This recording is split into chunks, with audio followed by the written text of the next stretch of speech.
Messi. Oh, brilliant skill from Lionel Messi. Surging forward with real menace here. Brilliant from Messi. Oh, what a goal that is!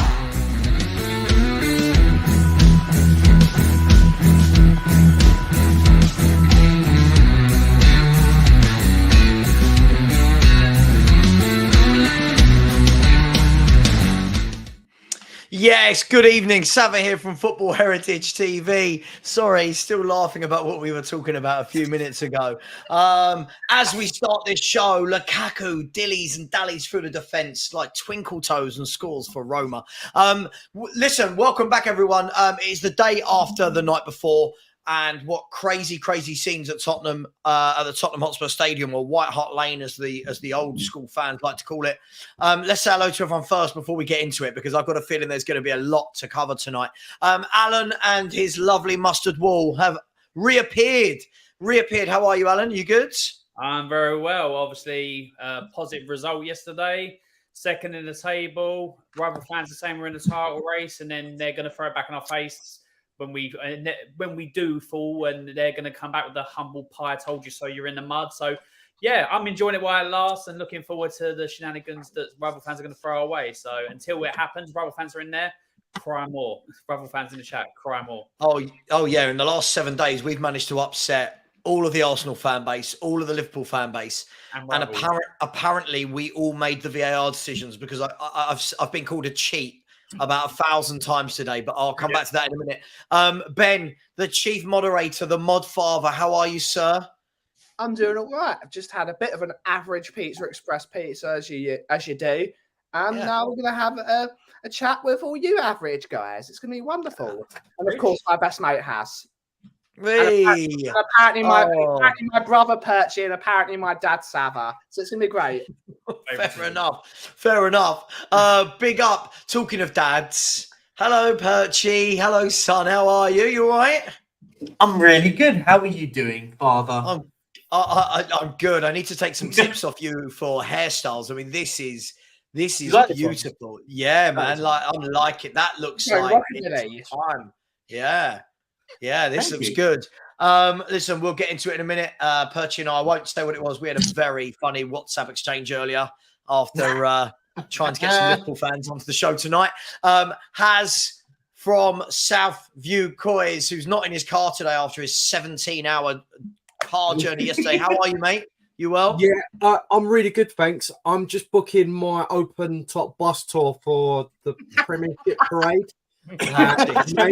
It seems to have sold out though, but apart from that, I'm good. Rumours has only just made it for the year. He only got into his house about an hour ago after his journey from East London. And fresh from her awful comment about 4 minutes ago, Kate, how are you? Kate? Are you all right? I'm feeling better than I was 3.5 minutes ago, actually. Feeling calm, relaxed. And we're in orange today in honour of Mickey van der Ven, because I love him so much. So, all good. We all do. Good. Listen, just quickly, things we're going to be discussing tonight. I mean, let's be fair. We're going to be discussing Liverpool. Tottenham Hotspur versus Liverpool. 2 red cards. Awful VAR decisions that for once went our way. Last-minute goals. Wingers who can't cross a football for love nor money. You name it. It happened yesterday at the stadium. Now fans are in euphoria. Fans are talking about winning titles. And I'm here to bring everyone back down to reality. I'm bringing them back down to earth and reminding people that we've got exactly the same points as we did have this time last year, just with a little bit prettier football. So listen, we'll get into all that. Where to start? Look, let me go to you, Haz. We won 2-1. But we weren't. If I'm brutally honest, I didn't think we were very good yesterday. I did think it was a bit of a struggle. We didn't get our game going. We didn't move the ball quick enough. And it was Liverpool I thought were very good, all things considered. Yeah, first of all, thank you very much for last night, for keeping me up to date during what was a very difficult time for me getting back home. I had I had the opportunity to rewatch the game today. I watched the full 90 minutes. It was an end-to-end game from the start. It was very open. But look, I think if it's a different story with 11v11, I think it'll be a lot closer. But yeah, for me, the subs that we brought on in the second half was very telling. You know, we just, from what I saw, we couldn't exploit the wings. So we was just dancing in front of them, so to speak. It was very easy for them to defend. But, 10 out of 10 for resilience. That is one thing we had in abundance, which was resilience and spirit as well. But for me, we are one suspension away from a Dyer or a Davies at centre-back, or one injury away from one of the other midfielders coming in to replace Maddison or Bissouma or Starr, whoever it may be. For me, I think it's just, for what it is, that the squad is still paper thin in terms of there is no other adequate cover, maybe apart from one or two, to come in and replace the existing 11 at the moment. Yeah, what I saw yesterday, Liverpool are title challengers. Make no mistake about that. And I'm sure we'll come on to the VAR decisions and everything else. But yeah, we'll get there. We'll get there. We'll get there. Swung either way yesterday. Put it that way. Yeah, absolutely. I mean, look, let me come over to you, Ben. Listen, I don't want to go. Listen, it was great. We won. We're second in the league. All is good. I think, didn't that sum up football? Because I get the feeling that had that had not gone in, that we were 30 seconds away from most people being in a little bit of a mental breakdown and questions being asked about substitutions and about tactics and about how we played. Is that fair, or am I being a bit harsh? Liverpool defended heroically. The two sending offs, we're saying that a lot of people are saying it won us the game. It actually did. That we were worse when they were down to 9 men. We were far worse. When they had 11 on the pitch, we moved the ball far quicker. We found more space because they were trying to attack us. It was an end-to-end game. It was a very difficult game for us. Again, has summed up very, very resilient performance. But I was saying 3-4 weeks ago that this squad wasn't good enough. Sorry, Kate. I was called an Eeyore. And a lot of the things I said weeks ago are coming to fruition, because when push comes to shove, we are putting on Oliver Skipp, who is dead food. Højbjerg, I think, actually had an all right cameo when he came onto the pitch, but he was the best of an awful bunch. I love Solomon as a footballer, but he was not good yesterday. We need to have more players that can come off the bench and change a football game. When Bissouma eventually gets that yellow card against the team, we're going to have Oliver Skipp in midfield. And it is a very telltale sign. It's very worrying. But as a first 11, we're very, very good as a footballing side. We move the ball around good. I think we're a very decent footballing side. But I think Haz is right. I think Liverpool, when they decide to not try and decapitate footballers, they will be title challengers. Yeah, I agree. I mean, calm down their footballers. They just need to calm down and not go two-footed into tackles. It's simple. Yeah, I mean, Alan, let me come to you. Look, it was interesting because I make the boys right. I always felt like the worst thing that happened was actually the game going down to 9 men, because for a team that want to play, a team that want to open up and want to expand, that was our worst nightmare. And I think what it showed more than anything, as did the Sheffield United game, is that we have very little to open teams up. We are very good getting in behind when teams are playing a high line. We have nothing to open them up when they are playing, other than James Maddison. Would that be fair? To a point, yeah. I mean, I've said it numerous times before, and I'll say it again. The 2 goals in this game came from getting behind the line, obviously keeping the width for Richarlison, Baltus on goal. And in the end, Kulu coming in on his left all the time, didn't work out. Porro on the right, going away from goal and drilling a ball in behind the line. We've got success this season. It's happened in the game against Man United as well. The thing I don't understand is when you've got 9 men who are staying central, why are you still asking the likes of Kulu and Solomon to cut inside and not having anyone overlapping? That's where you showed in the last minute when you've got somebody stretching a play, although it weren't much, and getting behind, you turn the defence the other way, anything can happen. Could go for a corner. We saw the own goal. And I think Spurs need to do that. I think it needs to be drilled into the guys on the wing that you need to keep the width as well as cutting inside. And I think if we get that into our game, we cause more teams more problems. But I just don't know. And I'm a fan of Kulu, and I think he brings stuff to the team, but I just don't think he's right in that area to be able to do what we need him to do against low blocks. Because we saw against Sheffield United, that, you know, not creating much from the right-hand side with the low block. And it happened again when Liverpool put 9 behind the ball. And I agree with the guys where they're saying as soon as it went to 9 men, it was so much harder for Spurs. And it was, I think, with the 10, and I think before that we were controlling the second half. I think we would have, Alisson made 2 crucial saves. We were, you know, creating chances. But after that, it went down to 9 men. It was pretty much non-existent. And it was the last bit where the ball went in of decent quality from Porro. And it wasn't great. It was just decent. It had a defending second-guessing himself, which led to the goal. So improvements needed. But like I've said on my channel earlier on today, there's been times under managers where we should have got a result and didn't. Haven't. This time and this season so far, we're getting the results that we should be getting. And we're not dropping points, which is a good positive to take from it as well. Yeah, I mean, Perchy, let me come to you. Look, the game's now going to be completely shrouded in VAR controversy. Liverpool fans are upset. Now, let's for 1 second, we'll go to the banter in a minute. I would be massively pissed off if that was my football team. I thought that some of the decisions yesterday were mind-numbing, just how bad they were. It's okay when they go for you, but like, remember last week I was saying, I don't care whether they go for me or against me. I hate VAR. This game was very much, depending on the way you look at it, even for a neutral, I thought the game was ruined by, or as Stewie would say, ruined by VAR. And I thought it was quite good. I thought the game was ruined by VAR, Perchy. And do you understand why the Liverpool fans are so irate? No, listen, I get it. The one thing I will say to Liverpool fans, and if there's any of you in the chat, big up to you guys. The one thing I will say, and I said this on the watch along when we did the watch along, and I also said this. I've said this on my match reaction. I've said this on a video I did today about VAR.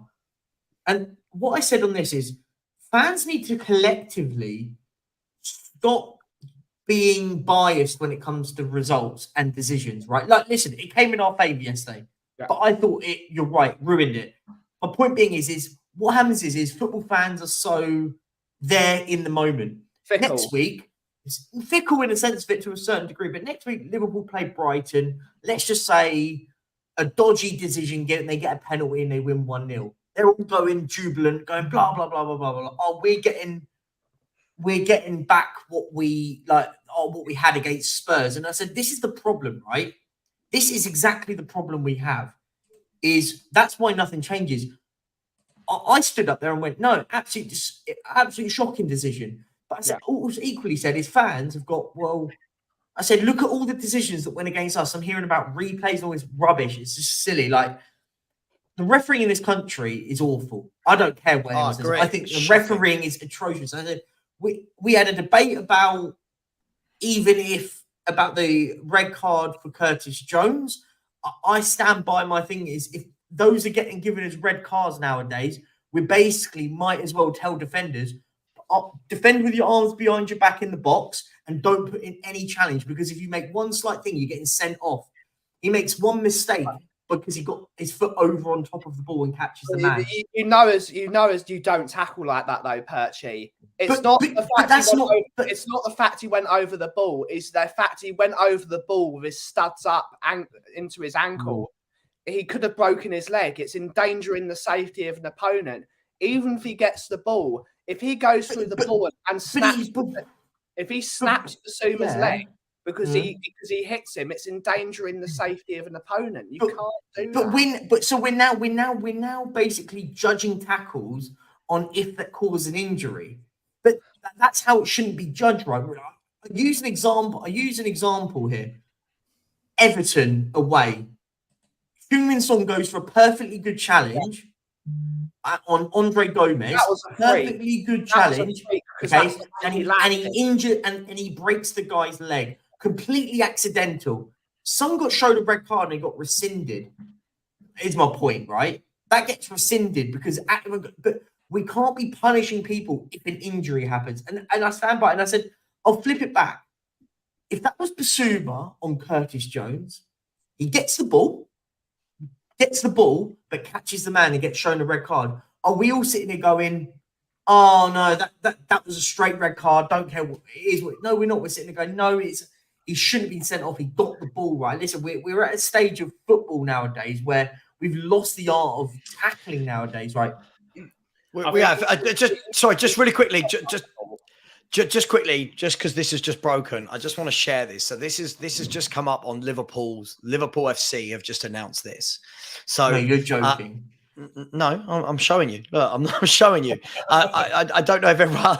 I don't joke about such things, Perchie. No time for joking. Don't. All right. No time for joking. Let me just see if I can make that a little bit bigger.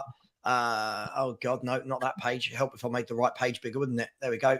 Boom, boom. Hopefully that should be bigger for everyone.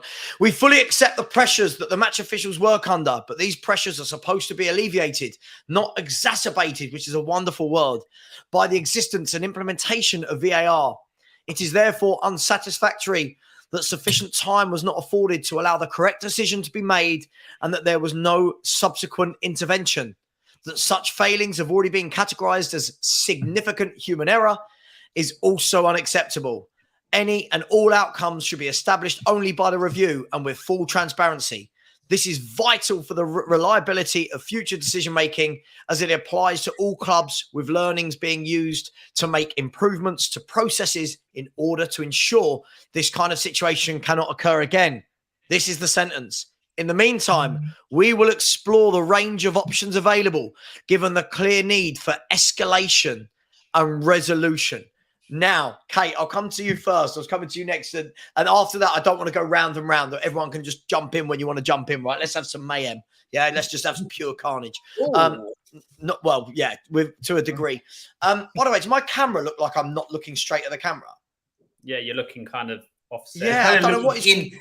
Yeah, but you're like off center. It's kind of like you're doing it on purpose, though. It's like the cool glance, like side glance. Yeah, exactly. Like blue steel. Kate, from that, do you read into that statement that Liverpool are going to look into resolutions for VAR moving forward, or that they will be contacting the FA or whoever for resolutions based on the fact that they've just not got any points out of that game? How do you read that? Because it's a little bit... Remember the words we were looking for yesterday with ambiguity? It's a little bit ambiguous, that, right? It's I don't know whether it's just we're going to bitch and moan and then nothing's going to come of it, or hang on, we want to replay. I don't know. What do you make of that statement? Oh my God, that's just the cringiest thing I've ever read. It totally does not surprise me at all. I saw it coming a mile away. They've been talking about petitions.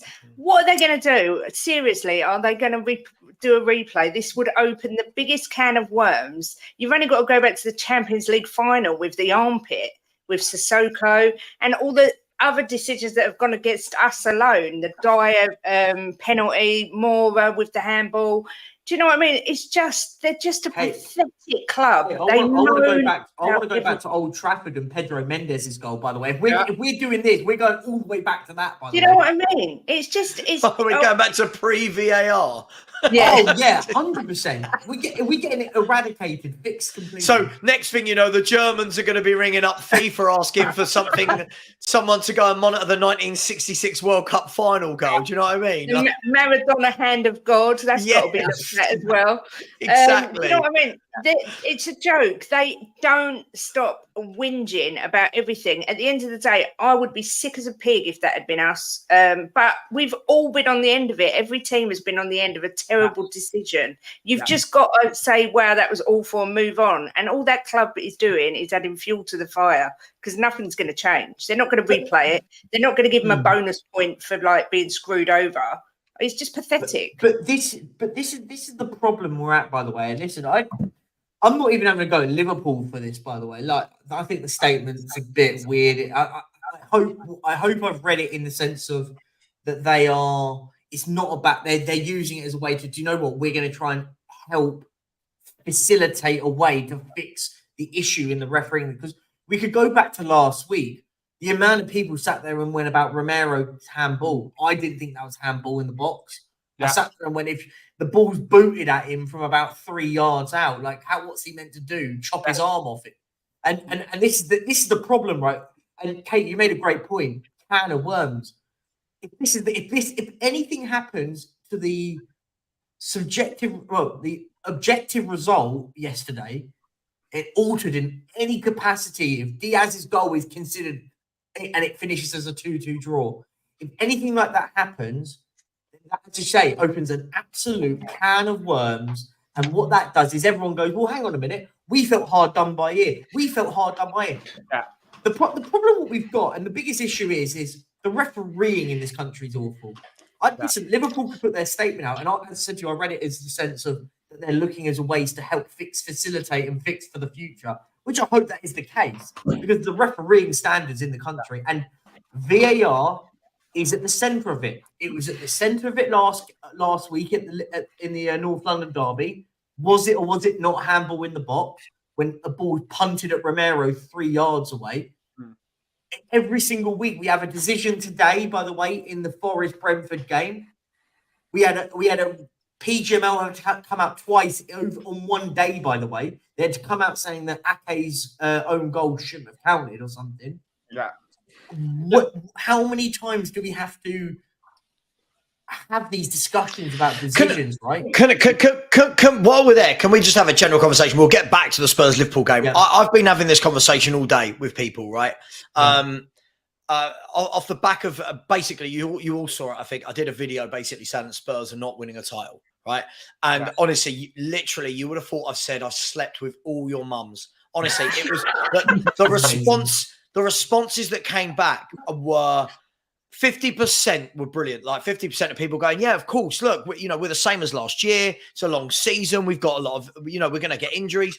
50% came back. You're not really Spurs. You can't support Tottenham if you don't think we're winning the league. The musical right? Yeah. You're not really Spurs. No, you're not. Yes, I am. No, you're not. It's like, it's just madness, right? And off of that came into all VAR decisions, because what happened was a lot of Liverpool fans were giving it the whole, Spurs are cheats. So I had to raise the first point, which was we didn't make the decisions. Like, first of all, the Spurs fans don't make the decisions. Second of all, I don't believe the Spurs players or Levy or Postecoglou or Ryan Mason or anyone made those decisions. But can I just say, right, the first thing I get back whenever talking about VAR is this god-awful response. I've seen loads of times in the chat already tonight. I'll call it out. Oh, it's not VAR. It's the people that make the rules. Right. I'm sorry. Take from this what you will. If there is no VAR, we don't have this hullabaloo every single game, right? They took about 2 minutes earlier to decide whether Brentford scored a header or not from a free kick because of a whisker. Like, because of a whisker. Yeah. What are we doing? What is happening here? Why is every decision, Alan, being looked at? Every goal, every tackle, it's just crap. It's turned into American football. It has. I mean, wasn't it brought in for clear and obvious mistakes? Well, some of these things that are being decided, and sometimes 5 or 6 minutes worth of decision making for something that is not clear and obvious. For me, a clear and obvious is like a handball stopping the goal. It's a red card, like a really dangerous tackle that a ref's given a yellow for, like yesterday. Crime, stuff like that. And it's literally anything to do with is a player, goalkeeper obstructed. But the thing is, when you start having officials adjudicate from out there, you've got their interpretation that's different from the referee's interpretations, that's different from the people that are doing the VAR in another game and the referee in that game. So you get all these different avenues of people going, this is why there's no consistency. And this is why fans are now starting to complain a lot, saying that doesn't match what happened last week, or that doesn't match what happened in that game. Because you're allowing people, if it's VAR, you should keep it clear and obvious, where you take, let's look at it this way. You're basically having the people sitting in there going, we believe that's a red card. You've got that wrong. So a referee's going over there with the intent, like already being told, you've got this wrong. We're saying it's a red card. Mm-hmm. And I can't remember the last time I saw VAR say to a ref, you've got to go over and check this out again. And the ref go, no, I made the correct decision and I'm sticking with my... It doesn't happen. So you're getting people refereeing a game who aren't at the stadium. And it's not meant to be that. This is what's causing confusion. This is why people are getting tired of VAR. The automated system about offside, to not bring that in was ridiculous. It's just continual mistakes in regards to that. VAR was brought in to try and clear up problems, and it's making more problems or causing more problems than it's solving at the moment. It really is. It's a 2-point solution because this is only a football issue. We don't have these issues in the National Football League. We don't have these issues in rugby. We don't have these issues in cricket. We don't have these issues in baseball. It only exists in football where the referees are criticised this much because they're all awful. The PGMOL or whatever the hell they're called. Every single Premier League football club and possibly every single football club in the Football League should get together and sack these referees because they are shocking. They should be Ben, but Ben, do you know what the problem is? And I made a point. It's on my show. I made a point about it. I've made a point.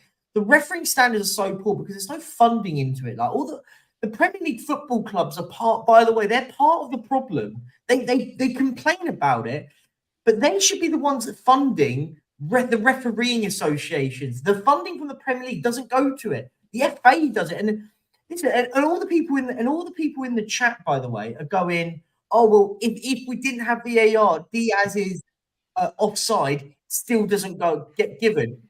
Okay, but that's my point, right? That's literally the point. They're not even fixing clear and obvious mistakes now. They're not even clearing up. I can see that was offside. I know my eyes are crap. I know my eyes are absolutely terrible, which is why I've got to wear glasses. But I could see from a mile off that was onside. Surely a bloke with a camera should be able to see that's onside. Surely. But Ben, do you know what the reason what they said? It was a communication error. The person said the wrong thing to the referee to then say, okay, no, that's been disallowed. That's wrong. Like it was a communication error, which is even more farcical, by the way. And by the way, and do you know what makes me laugh is, you know, when we always hear the nonsense, the Premier League's the best league in the world. But it's not. We've got some of the worst officiating I've ever seen, and it makes this game look a joke. Like, listen, I don't care. Even as a Spurs fan, I thought it was an absolute shambles. But the officiating doesn't improve because there's no funding for it. And the reason being, and by the way, we as not us individually, we as the football family are equally part of the problem. Because I watched a documentary about it. No one wants to be a referee anymore. No one wants to, because you have to start down at Sunday League. I saw a video of a referee getting his head kicked in by a bloke on the touchline watching his local Sunday League team because he ruled out a goal, a correct decision.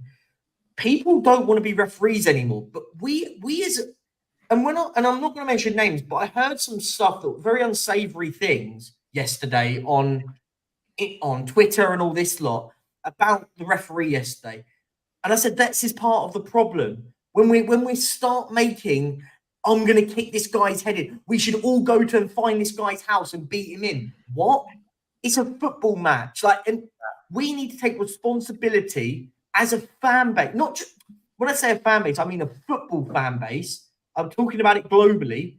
But it only can get better. We have to build it up. And this is the problem we have, right? You've got to invest. I agree. If you put rugby referees in those booths and you gave them the rule book, I reckon they would be able to referee better than our referees. And they would have respect as well. If you look at rugby, I'm using rugby as my example because players are meant to call the referee sir. And the reason they call them sir is because they respect them. The reason they respect them is because 9 times out of 10, they get the decision right. And then if they don't get it right, sorry, Ben, can I ask you, haven't we further removed respect away from referees, the fact that they're not even refereeing the game now? Like, let's be brutally honest, right? Anytime something happens in a game of football now, the entire crowd, every player of whoever the decision's gone against, the entire crowd, the players, straight away, VAR, because the ref's decision doesn't really actually mean anything. Before, what I liked about it was there was human error before, right? There's human error now. So what we've done is we've implemented technology. Right, we've put more humans in with more cost, more money, with more technology, slowing the game down to still have human errors over and over and over again. Now, I'll be honest. I said this. I said this yesterday. I've said this for years. This is worse than before. All these people going, oh yeah, but they get so many decisions right. But do you know what? Before you got some right, you got some wrong. You moved on. The game played on. Nowadays, I don't know. Did any of you see the Brentford game today? Brentford v Forest. Yeah, I did. Right. So you all know the guy I'm talking about. It was the header that was eventually allowed. Yeah. Back in the day, that was just a good free kick whipped in. All the defenders and forwards are jostling. Goal. Now they watched it. It was about 140 seconds. Now it doesn't sound a lot, but in football terms, everyone's standing around doing this. I've got my arms crossed, by the way, if anyone can't see. Everyone's standing around doing this. The ref's giving it one of these. Why? He wasn't clearly and obviously offside. So why are we checking that? Why does every goal have to be checked? I think the issue is they're having a look at it, but they're also looking for other stuff that may rule the goal out. And that is they are doing all they can. Has anything else happened so that we might rule this goal out? Has there been an elbow? Has there been a foul on someone? Has there been this or that? That is what takes the time. If the referee hasn't clearly seen anything, you leave it.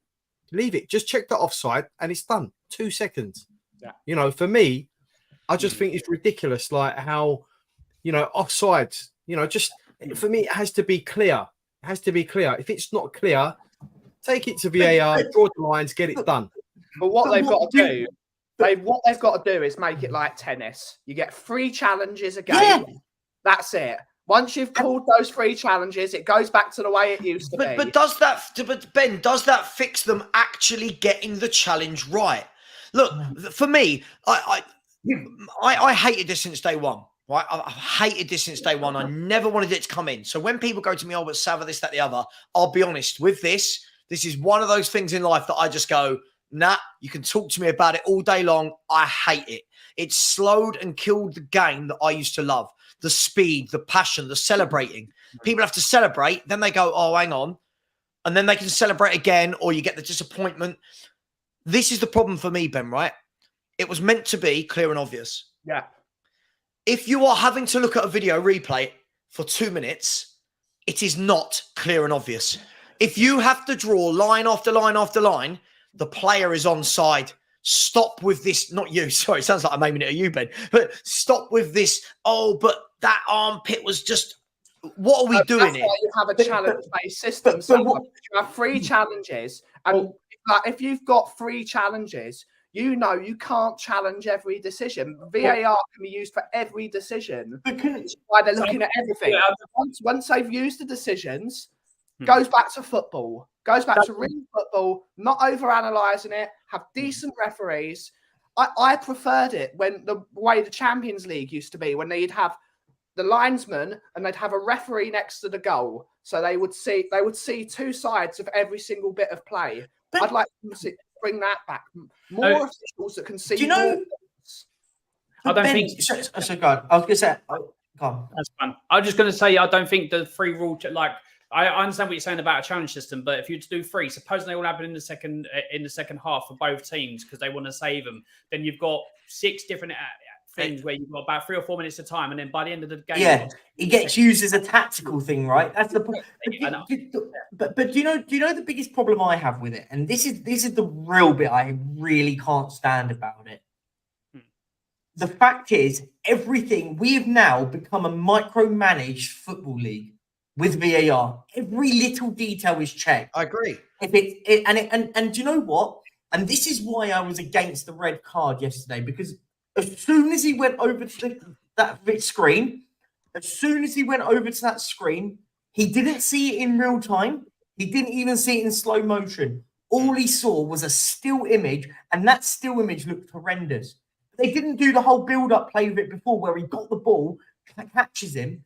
I'm sorry, this is madness. Did anyone, and I'll be honest, did anyone watch that in real time and go, that's a red card? That is a definite red card. Yeah. I didn't. Yeah. I didn't. I looked at it and went, that's a bookie. Let's get on with it. You can go back to my watch along. Literally, as soon as I saw it, I saw his leg bend, and I thought it literally snapped. So did I. And I was wincing because I could do horror, but I can't do broken bones. And I'm like wincing. Oh no, I'm like that as well. By the way, I can't stand it. But Wouldn't it be better? Sorry, Alan. Wouldn't it be better, right? With VAR, can it not be used for certain things? Yeah. Like what? Like I don't understand why it's used for every goal. Every single goal. And the best example I can use, I mean, I used the one from today, right? So we had Brentford today, which was just a farce. What ridiculous. How long it took to say, yeah, that's a goal. I'm sitting there watching it with Graham going, goal. Like there's nothing wrong with this. There's nothing wrong. All right, his shirt might have been out here a little bit further than that bloke's shirt. So, right? You're jockeying. Defenders and the attackers, they jockey, they try, then you've got the Spurs game.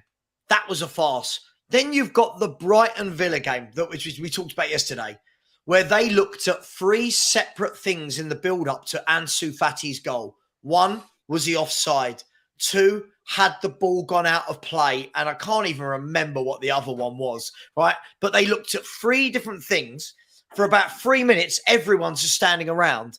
And I'm thinking to myself, how can any football fan who loves football watch this going on and go, yeah, VAR is a good thing? Now, I get it. People in the chat have said it doesn't matter without VAR. That decision would have been the same anyway. Sure, I'm not talking about one decision.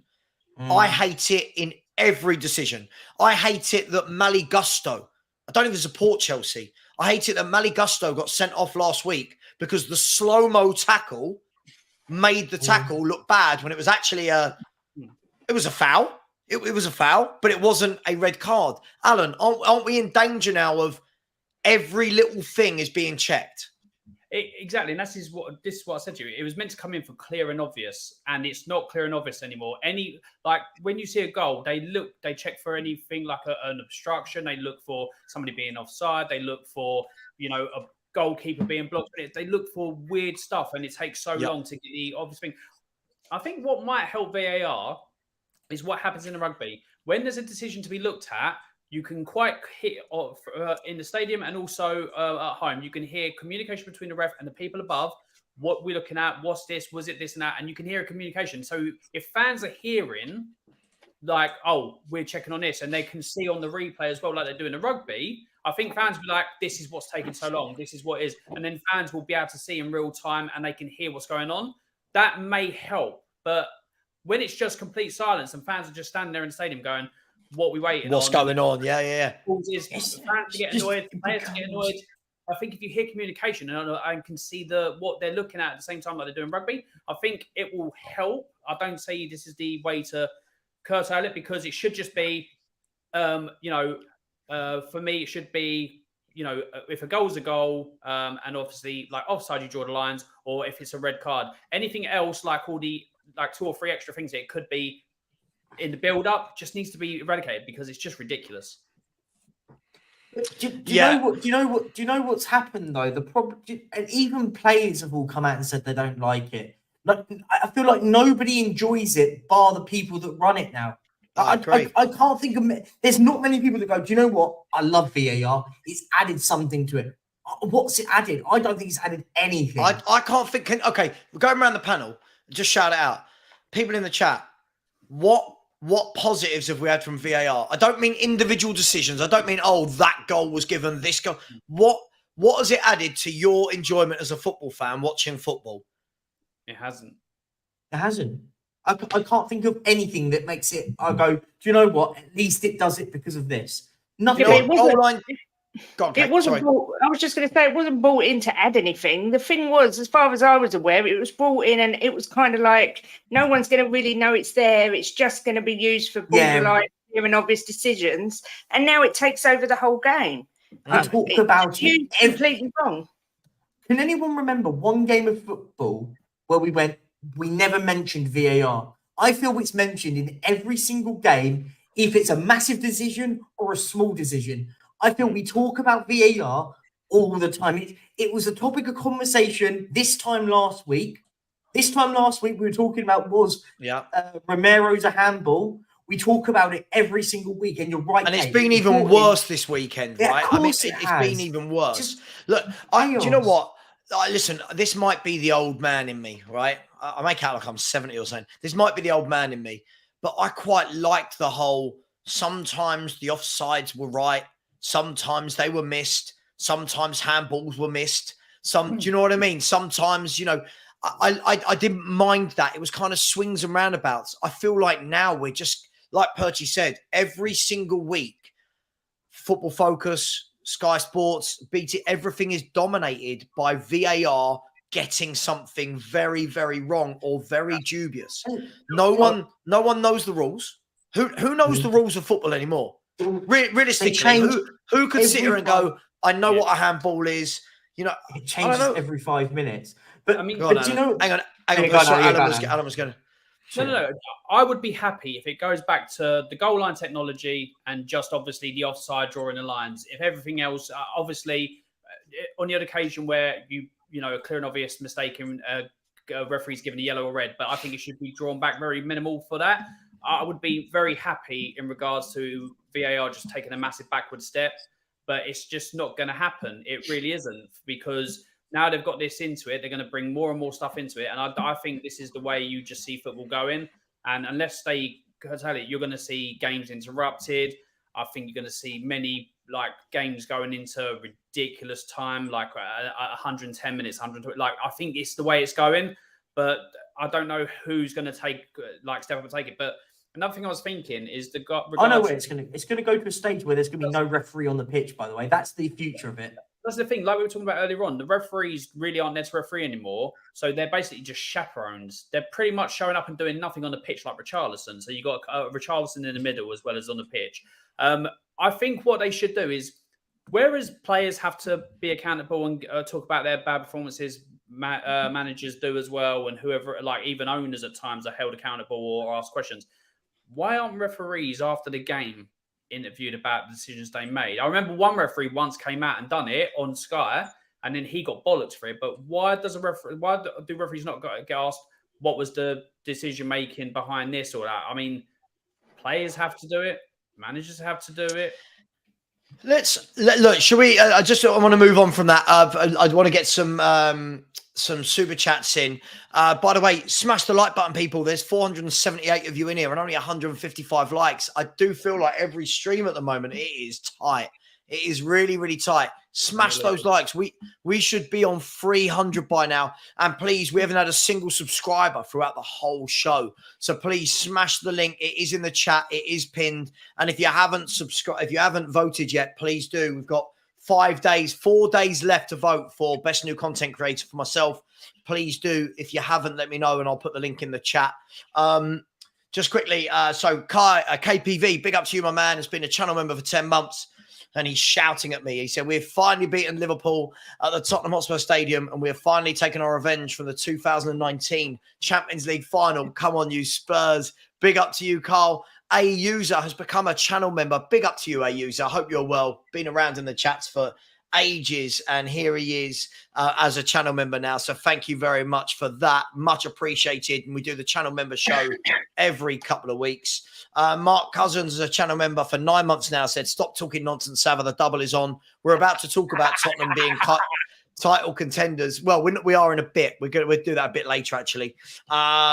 Blaine, Dev, big up my man, has said, Savran panel, I think we need to look where we are 15 games in. If we're still up there, then we say we are challengers. We're all aware of how it's collapsed before. January window, now massive. Absolutely, Blaine, Dev. We're going to get into this in a few minutes. But thank you so much. I can't agree with you more, by the way. I really, really can't. I think some of our fan base are going a bit nuts. Morton Barley, big up Gary, has said England to sue Maradona hand of goal. This is where it gets to. Big up to you, Gary. Are we having a seance? We're having a seance. Yeah. Who can we sue? Yeah. Blaine Dev has come back and said the other thing the Prem have to be accountable for is why they declined the semi-automatic offside system from the World Cup. It was flawless and quick. Interesting. Yeah, I don't disagree with you on that front either, Blaine Dev. Thank you very much. Buckmaster Fuller, this isn't a super chat. I just wanted to just put this little myth away. An injury-ravaged Arsenal. I mean, last week they were missing Thomas Partey and Martinelli. I mean, I'm not quite sure that constitutes for injury-ravaged or injury-battered. Chelsea have about 14 first-team injuries. I don't really think this stands, but okay. Guys, I want to look at some of the positives before we look at some other stuff.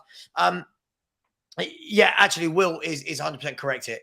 VAR does allow for juicy. It does. Yeah, you are right, Will. It does. It does. It keeps things going. Something else that keeps things going. Guys, yesterday I said we moved the ball quite slowly. I thought we did. I thought we moved the ball really, really slowly in general. The one time I thought we sped the play up was for the first goal. Ball through the channel. Richarlison first time. Son with a nice finish.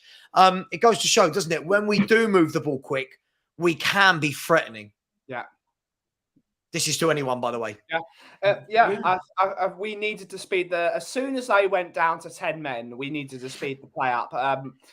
I don't understand still I want to know who is telling Kulusevski to cut in on his left foot every time. Don't get me started on Kulu. Of course I am, because I'm the one time we put a really fast ball into the box, it was goal. Actually, no, both times we put a fast ball into the box, it was a goal. We are very threatening when we cross the ball because we flood the box because of the way we play.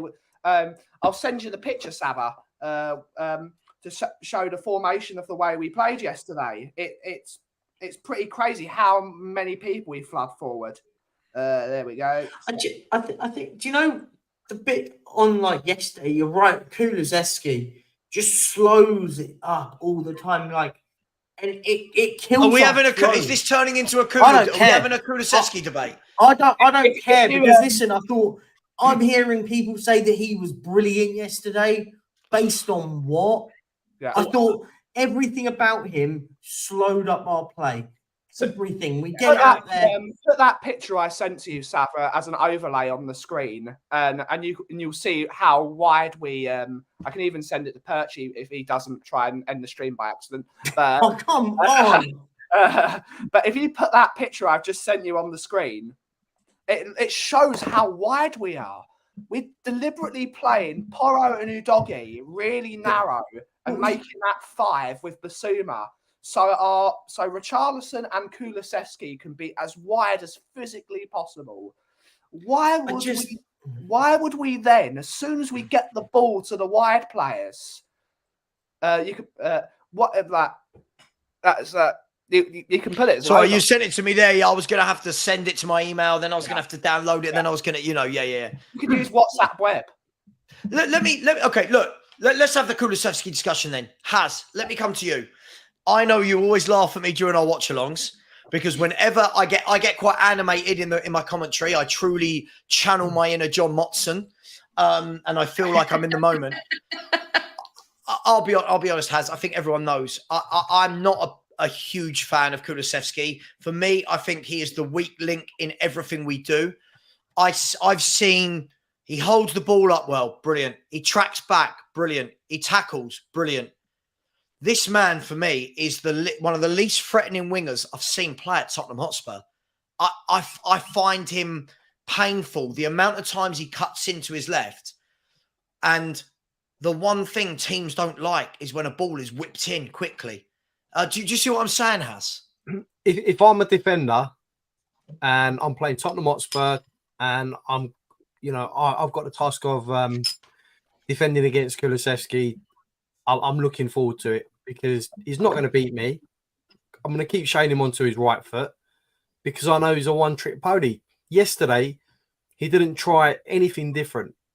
Every time you said the word Kulusevski, the name Kulusevski, I knew exactly what he was going to say straight after that. And he cuts back onto his left foot, back to Porro, or tries to cut inside and take a shot with his left foot.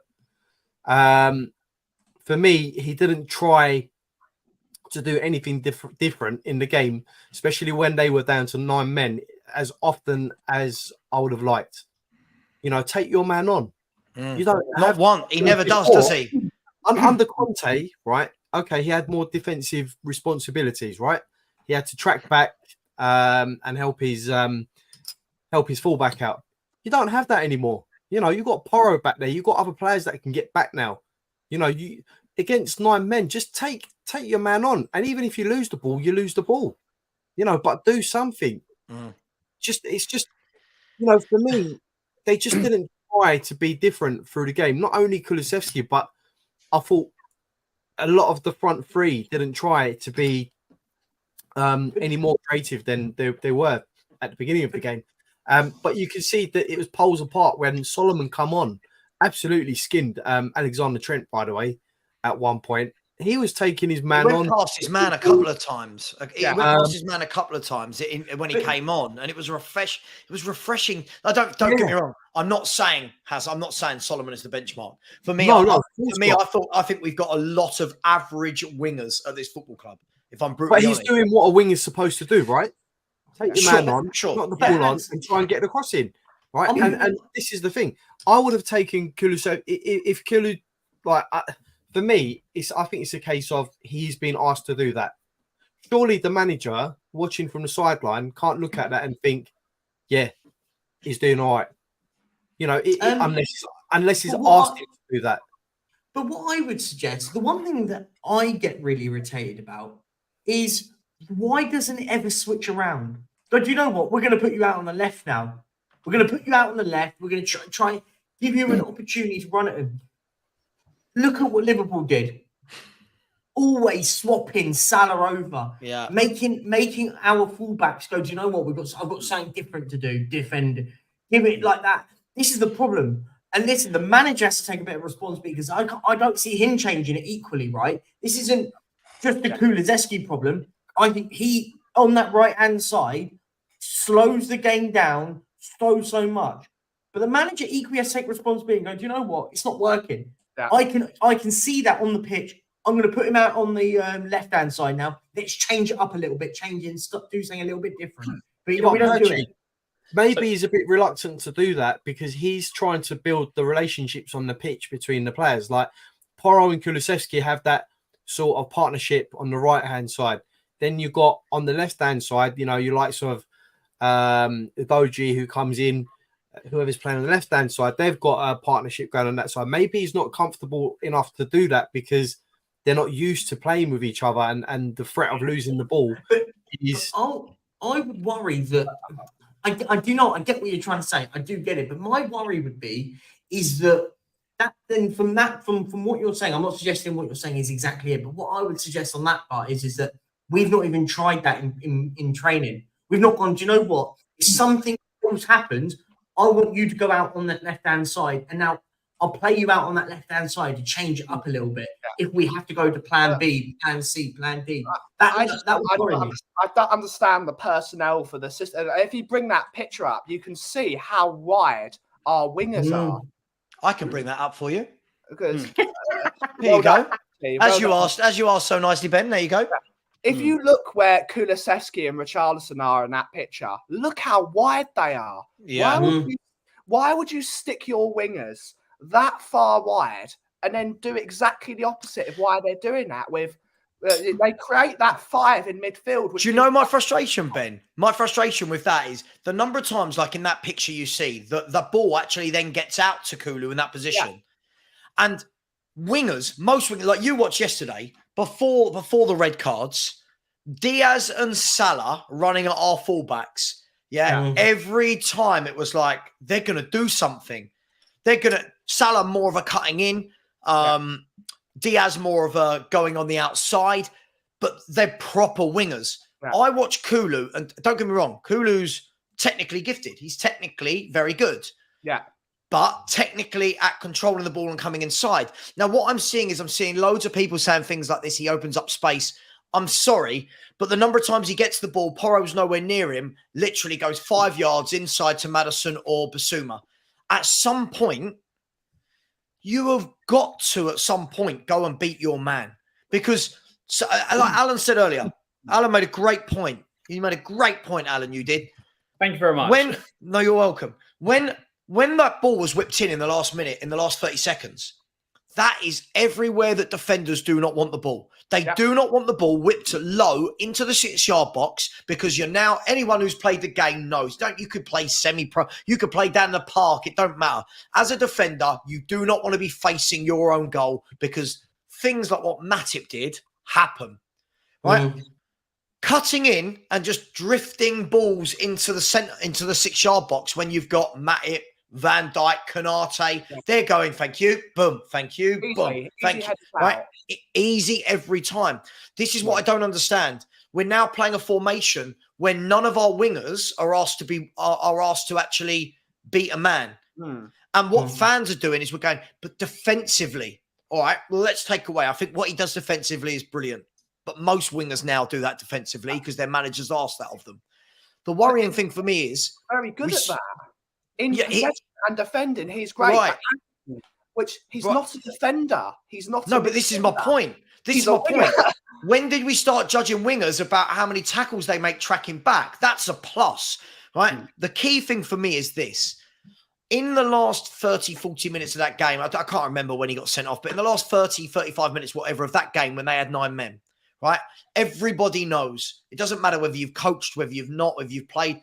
The best way to beat a low block is to widen the pitch, and go on the outside. You can do what we did. You can play with Basuma, Maddison, and Sarr in front of them. Pass, trying to get through. Unless you've got the likes of David Silva, unless you've got your Gundogans, unless you've got these people that can slip in, right?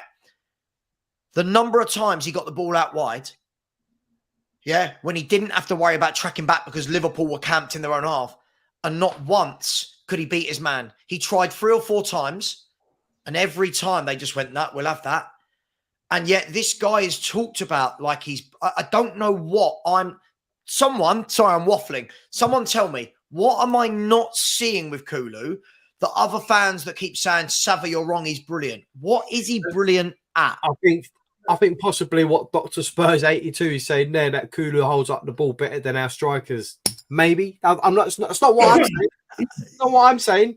I'm just saying maybe. But when a right winger gets the ball, I know you're not saying it, but when a right winger gets the ball and he's 1-on-1 with his fullback, why do I want him holding the ball up? Go. Yeah, exactly. Go and run at them. Watch Get Pedro into the Neto. box. Make them make a decision, right? If you're running at them into the box. Watch Pedro Neto in the last couple of weeks. Skinning his men for fun. Scoring. Assisting. That's what you want from a winger. That's what I want. Diaby, Aston Villa. That's a winger, right? All of these people are proper wingers. Kulu, for me, is really protected. And for me, a massive weak link. I think if you're going to make a case for him to... Sorry, Alan. That's fine. I think if you're going to make a case for him to hold the ball up, I can't remember the gentleman's name, but if you're going to make that case, you need to push him into the middle then. You need to have him play through the middle, hold the ball up and bring others in. For me, if you're a winger, like Sav was saying, if you're a winger, you need to be a winger. You need to take your man on. I mean, look, if we had the likes of Salah or Luis Diaz on the ball as often as Kulu was yesterday, I wonder what the outcome would have been. I wonder how many goals we would have scored. I wonder how many crosses they would have put into the box and Son or anyone else getting on to the end of it. Sorry. I need to refute this. I'm sorry. You're making it sound like every time he passes the ball in 5 yards, Porro's overlapping. That's simply not true. As that picture showed, I'll tell you what, well done, Ben, for bringing this picture. As this picture shows, right? This picture here shows quite clearly, look where our fullbacks are. Look where the fullbacks are, right? So when that ball gets out to Kulu, no one's overlapping him. No, Porro's actually really central. You can see it. Right. He's DM, isn't he? Defensive midfielder in that position. Right. So all of this, he's told not to do it. I'm sorry. What a load of nonsense, right? I'm sorry. I'm going to name wingers now. Like, I watched Zaniolo and Diaby yesterday absolutely terrorise Brighton's fullbacks. Terrorise them. Like, cutting inside, going on the outside, taking shots, beating their man, whipping in crosses, right? I watch Neto for Wolves do it constantly. You watch Jeremy Doku in a Man City shirt. Yeah, you watch players like Mahrez I mean, I watch Saka, Martinelli. They're constantly running at their men. Matoma. Like, you could go on and on and on about all the wingers. Diaz, Salah. And yet we're making excuses why our winger that can never beat a man or cross a ball in successfully, why he's integral to how we play. I think he's one of the problems as to why we don't create more. Sorry. I'm putting it out there.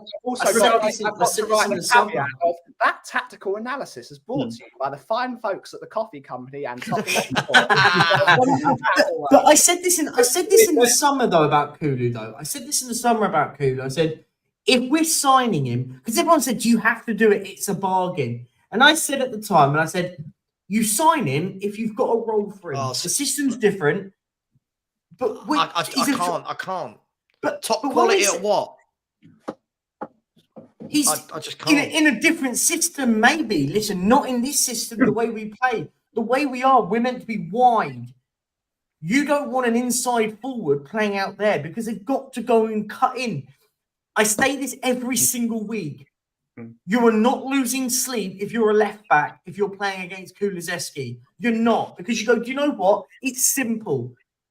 You cut it, you sit in and go, do you know what? I'll keep him out wide. Yeah, Jared Bowen, exactly. Right. Exactly. But this is my point. It's so easy to defend against him. As a left back, you go, do you know what? Just stand him up. He's not going to take me on. He's going to pull it back to his right back. And we just regroup and get back into position. Every single time it went down that side of the wing, it was exactly the same. And ironically, the one time he does get it into Porro, what happened? The one time he gets it into Pedro Porro, what happens? We win the game because of it. Because he whips a ball. Yeah, no. In regards to Kulu, look, I'm going to say this. I think he does a lot of work for Spurs in other areas. But let's look at it as a winger. When he first came to England, he was doing what we were needing him to do as a winger. Also, last season, he done it against, let's just go back to when he first came. The ball, when he went on the outside and he crossed the ball in for Harry Kane to score against Man City. At the start of last season, he did beat men on the outside, like Southampton in the early game to cut it back for a goal. He done it against Leeds. I can't remember who the other team were, like just one's off the top of my head. This season, the one time he's done it this season, when he beat against Man United and he got behind and he put the ball behind when he beat his man, it led to Sarr getting the goal. He can do it. I just don't know why he doesn't. I don't know why. I don't know if it's a confidence thing. I don't know if he's been asked to. But again, I agree with what Perch said, a little bit of what Perch said in regards to if he's being told to do it, then some of the blame has to go on Ange as well. And again, people go, you can't say anything bad about Ange. I love Ange. He's doing a great job. But you're asking wingers, you're asking them to keep the width. But if you're asking him to do that, then you're seeing him cutting all the time. Surely you're having words to stop him doing that. But he's doing it all the time. He's doing it more often. So I just don't know what the aim is because, we're doing nothing with him out there, though. He doesn't do anything. You're asking him to cut in. You have to wait for someone to be there on the overlap, and it's not happening. He's cutting in way too early. The overlap's not there, and then that's how we become narrow. So, but Alan, the cutting in isn't even proper cutting in. All he's doing is getting the ball, receiving it, and passing it 5 yards inside to the left every single time. Now, and this is what I'm saying. I don't get why it's happening because I've seen him beat players on the outside and put good balls in. I've seen him do it. And now all of a sudden it's like, I don't know if it's a confidence thing. I don't know if he's being asked not to. I don't know where it is, but I just don't understand why he's not doing it. On the other side, you saw Perisic. He's happy to get down the byline and put a ball in. Obviously, he's out injured. Solomon can take a player on. And it seems like Kulu's scared. I don't understand why he's being asked not to do it when he's capable of doing it. And if you're having Porro come in and cover the midfield as an inverted fullback and not being able to go around the back all the time, then you're literally making us one-sided and one-dimensional. Is this why Brennan Johnson was bought? Because for me, that system, people are saying this is what Ange tells him to do. I'm sorry, I fail to believe that Ange is telling our wide players to never, ever beat a man and get across into the box and try and score goals. This is why he's telling them, as in that picture, to stay wide. Stay wide. Yeah, I mean, and just watching it happen time and time again, and isn't addressing it. This is, again, look, I like Kulu and stuff that he does on the pitch, but as a winger, if you're meant to be a winger, you're meant to be like having defenders second guess. Are you going inside? You're going outside? You're going to beat me around the outside? Like I've said, but most of all, defenders just stand there and go, I know where you're going. I know where you're going. Kate needs to jump in then. This is a panel show. You got to jump in, Kate. People know want to hear what? you. I won't overtalk Full anybody. screen, full screen. Oh, just shout over these. It's not my Just vibe shout. at all. No, I don't like it. I think it's rude. But do you know what? I was really good. Look, I was like a schoolgirl today. I made notes, right? And this is what I wrote about Kulu because I knew he'd come up, right? So this is my moment. I put, he doesn't have the effectiveness of other wingers, and Pedro Neto should be our number one target in January, which you've just mentioned. He'd be much better centrally. His ball retention, he's slightly better than average at best. Miscontrols more than he does, more than average. He's in the bottom 9% of all attacking midfielders and wingers being dispossessed. So he would make more sense as a 10 due to his lack of mobility. His shooting isn't great to be constantly cutting in. And that's what I've been saying on my streams. I said it last night on Bobby K's stream. I've said he was the weak link for ages. I've had loads of abuse. Ellie particularly loves him. I don't understand the love for him. Sorry, it was a very little, Kate, but we can't say on this stream. You have to go and watch the Free Spurs boys. What? You said a certain part of him might be slightly small. Yeah, I did. Yeah, but that wasn't the reason Ellie had a go at me. But my point is, he is the weakest link without any shadow of a doubt. And that, for me, as soon as Brennan Johnson's fit, he's not going to get a look in. And he shouldn't ever get a look in playing on the wing. He can't cut it on the wing at all. And so can I ask you, Kate? Let me ask you then, Kate. Why do I hear things like that? This is what I mean. Spurs fans are crazy. We're going to talk about title challenges in a minute. But, yeah, Kulusevski's class. Earlier on, we had Kulusevski's quality. Sorry, I'm watching him and I'm so frustrated. Like, I'm literally watching him go, there is no point. You could put a young winger from the youth team and say, do you know what? All I want you to do, play safe. Every time you get the ball, just control it, pass it inside. That's what it looks like. This doesn't look like, Kate, that we are, Ange gives his players license to roam. Brennan Johnson, when he was on the left last week, he was running at people. He wasn't told to cut in and pass it. Solomon, he took his fullback on when he came on. He wasn't told to cut it inside. But we're led to believe that Kulu's told every time you get the ball. Richarlison did yesterday. Every time you get the ball high up the pitch, I don't want you to do anything dangerous. I want you to pass it 5 yards. Do we truly believe that is Ange's instructions for this guy? No. Do you know what? I just think that Ange is lumbered with him, and he's limited to what he can do. He's limited to what he's got at his disposal. But he will be looking for a better option. Brennan Johnson being one, and he's going to be looking for a second, I'm sure. For me, Pedro Neto is absolutely perfect for Ange ball. He would just slot straight in. But I was reading Twitter. I was watching Twitter Reacts today. I watched We Are Tottenham TV. They're all saying, if you don't understand what Kulu does in this team, you know nothing about football. He's a baller. He's this. Well, I tell you what, I must need to go to Specsavers because I cannot see it at all. He's had one half-decent game for me, and I gave him a shout-out for it because I'm ultra-critical of him. But for me, I wouldn't have him in the team. He's maybe a good squad player, possibly. But unless he's going to play down the middle as more of a number 10, if Maddison, God forbid, got injured or was rested, then I don't see his place in the team. I really don't. But apparently he's creative on the wing. I think the problem here is the word creative. I don't see any creativity. Listen, I don't want this to be a whole show about Kulusevski, guys. So let's make this the last point on Kulu. No, just creative as a winger. What you need to do is get to your byline some of the time and whip a ball in behind the defender to make them think. That's what you got to do. You've got to whip balls across. Sometimes you go in, sometimes you go out. Because then what that does is it creates confusion. It stretches a team. But if he does the same thing every time, can't even remember. Robertson's thinking, show him inside. I see it. Sorry, Phil. You know I love you to bits, but this is just wishy-washy analysis. I'm sorry. We can't just. He's got more league goals, right? Because he got a goal from the 6-yard box and then a late winner. I'm sorry. This guy, I think. And let me wrap this into the next conversation, right? I'm going to start with Haz because he's not said anything for a while. I'm going to wrap this into the next conversation.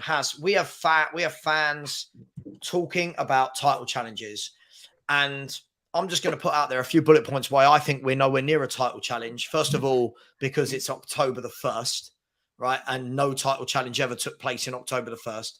Second of all, I think the last couple of games, take away the euphoria of the last minute goals. I think it has shown way too many deficiencies, way too many weaknesses as to why we won't, i.e. having to wait till the 110th minute against, the 100th minute against Sheffield United, the 96th minute. People said that's resilient, but we didn't create anything against Liverpool yesterday. Like, we created nothing against them.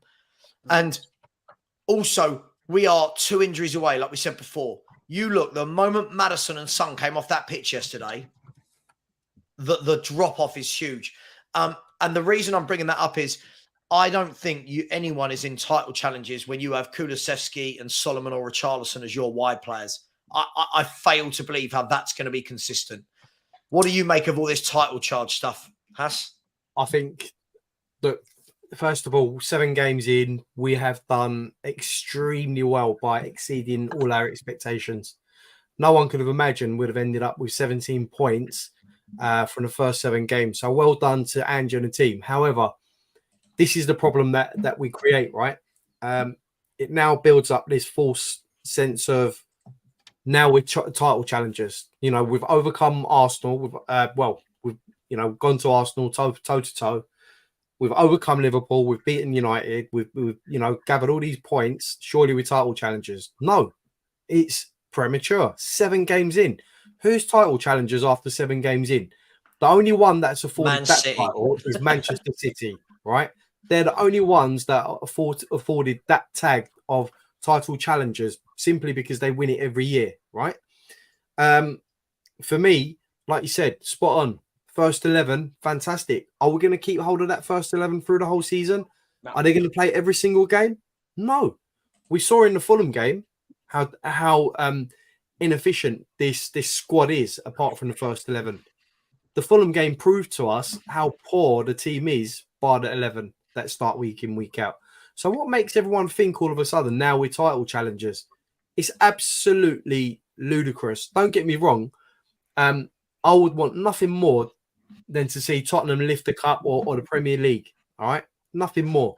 But talk to me when we're in February, March, April, and we're in the top 2 or top 3, neck and neck with City and Arsenal or Liverpool. Talk to me then. Then I can say perhaps we're in a title challenge. At the moment, we're nowhere near it. Yeah. I guarantee you we are nowhere near it. Also, the other thing that you've got to look at, we're on 17 points. How many points has everyone got in the top 6 at the moment? Roughly about the same, right? Well, I showed this earlier. Let's bring it up, Haz. I'll bring it up. Look, here you go. So this is 3 points. So I'll explain it, right? What I'm trying to say. There you go. So we're on 17 points. Arsenal, 15 points, is it? They should be on. No, they're on 17 as well. Yeah. Oh, sorry. Yeah, 17. Liverpool's on 16. So if you go all the way down to West Ham, number 7 or number 6, 15. There's only about 4 points separating us. We're all in a title challenge. Right? Are all those teams currently in a title challenge because they've all had solid starts to the season? Is that where we're going with this? Because I guarantee you now, right, when we get that first suspension, when we get that first injury and someone else is coming in and the team's not performing to the level that we're expecting week in, week out, we're setting ourselves up to criticise this team heavily. We're setting ourselves up just like that lot down the road did, right? Just like that lot down the road who were delusional enough to think we're in a title race with this, that, and the other, and then they ended up with egg on their faces. Aren't we doing the same thing now? Aren't those same people that are saying we're in a title challenge a bit hypocritical now, saying that we're in a title challenge after 7 games? It's ridiculous. I'm glad. Look, the football is great. Enjoy the football. Enjoy the ride. Angie's got us playing some fantastic football. But be a bit sensible in how you're looking at things. Be a bit, open-minded about things. And, it's just ridiculous. For me, it's absolutely ridiculous. come like I said, February, March, if we're up there, top 2, top 3, maybe top 4, and it's a close thing, then I would say, look, maybe we've got a chance. But until then, I just think it's irrational. Let me come to Alan, and then I'm going to come to Kate. Alan, look, this came up a lot of talk about title challenges, and I do feel that football fans, listen, it's great. Delusion's great, and I know people will say, "Oh, just go with the ride." I am going with the ride, but I also don't think that should mean that I suddenly forget that I'm a rational human being, right? Like has said, there's 4 points separating us in 8th place. So if Tottenham fans are sitting talking about a title challenge, should the Aston Villa fans be doing it? Should Brighton be doing it? But by that logic, everyone should be doing it. But the thing is, look, at the start of the season, most Spurs fans, pretty much all Spurs fans actually, were like, okay, we're starting the process. Let's see where we're at the end of the season. And we've had a really good start. We're not taking anything away from that. But basically, because Spurs fans, like some Spurs fans are like the fact that, I like to be included in the big boy chat. So as soon as we start doing well and people go, well, Man City are in the title race because we know what they can do, Arsenal, you got those Spurs fans that go, but Spurs are in the title race because look what we're on the table. And we're like, no, it's just like you want attention. And it's like, you shouldn't really be doing that. There's no way Spurs are in a title race. You name some points on that. In January, AFCON, you've got Basuma and you've got Sarr going off. Asia Cup, you've got Son go off. That's 3 big areas of the team that you need to now rectify, as well as the team being short on people. You've got Bentancur, who may be not the same player when he comes back, so you're going to have to dip in.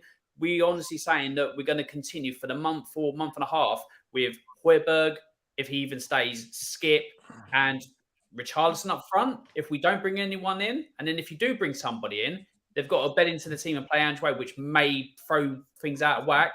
Yeah, we've got a good crop of youngsters coming through, but they're not ready for that at the moment. You're going to give them game time and help them develop over this season. And I'm just thinking to myself, I understand I understand the hype because we're doing really well. But some Spurs fans are so thirsty for success that they're putting ourselves into conversations that we're not in at the moment. 3 or 4 seasons down the line, when players have developed and we're brought in and we've built a squad, possibly, when it's gone further down the line. But I don't understand why people just go straight, because literally people are already getting rattled by Spurs, like rival fans are, because like they're noticing that we're playing well. Why go and add fuel to the fire and say we're in a title race for them just to heap more praise on? If no one's talking about us in regards to the title challenge, they're just getting wound up by Spurs and getting points, then don't add extra pressure to us. Just be quiet and allow it to build as it goes. But as soon as you start going to people, we're in a title race, and it goes wrong, that's when fans like us who go, we're not in a title race, get it in the neck, and people come for us because other fans open their mouth and run their mouth. We're not in a title race. Yeah, I mean, Kate, listen, I agree with you. I mean, Kate, this is the key thing. I think a lot of football fans are forgetting what a title race means. I don't understand how any football fan can think that after 7 games that there's a title challenge. It's madness. You've got, as we said, from that league table, there are, all the way down to Newcastle. Newcastle were in 8th, right? And Newcastle even go down to Palace in 9th. They're 6 points behind 2nd. 6 points. How on earth are people talking about title charges? Have we not forgotten that this time last year we were also on 17 points? Have we not forgotten that when push comes to shove, the big boys step it up a notch, buy what they need in January, go on these amazing runs? Have we not forgotten that yesterday, in a game where our best 2 players arguably came off the pitch, we're bringing on Skip, Davis, Højbjerg, and a kid in Valise? Have they forgotten? I'm going to rant. Have they forgotten, Kate, that in December, this squad, this 11, has 7 games in December? 7.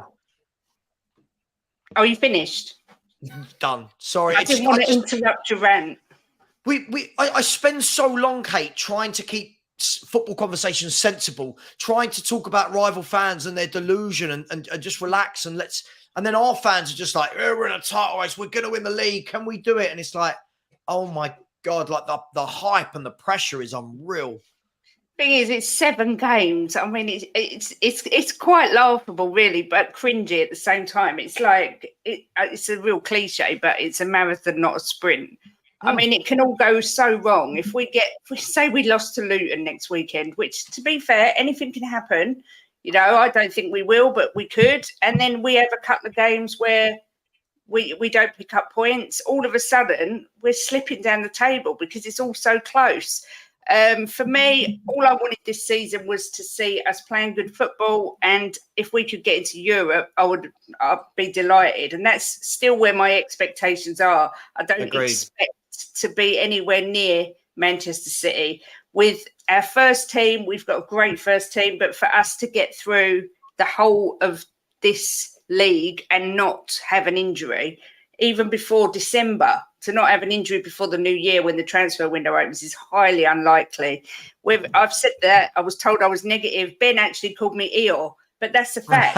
Highly unlikely that we will get through until January. Without away cakes, you kept on calling me Eeyore at the start. It swings and roundabouts, my lady. It's a realistic point of view, especially with 7 games in December. You're going to have player fatigue. You're going to have the crappy weather, the wet pitches. It's just it's just madness. But you know what? Apart from us ladies, men are known to be a little bit premature. So perhaps that's what it is. I'm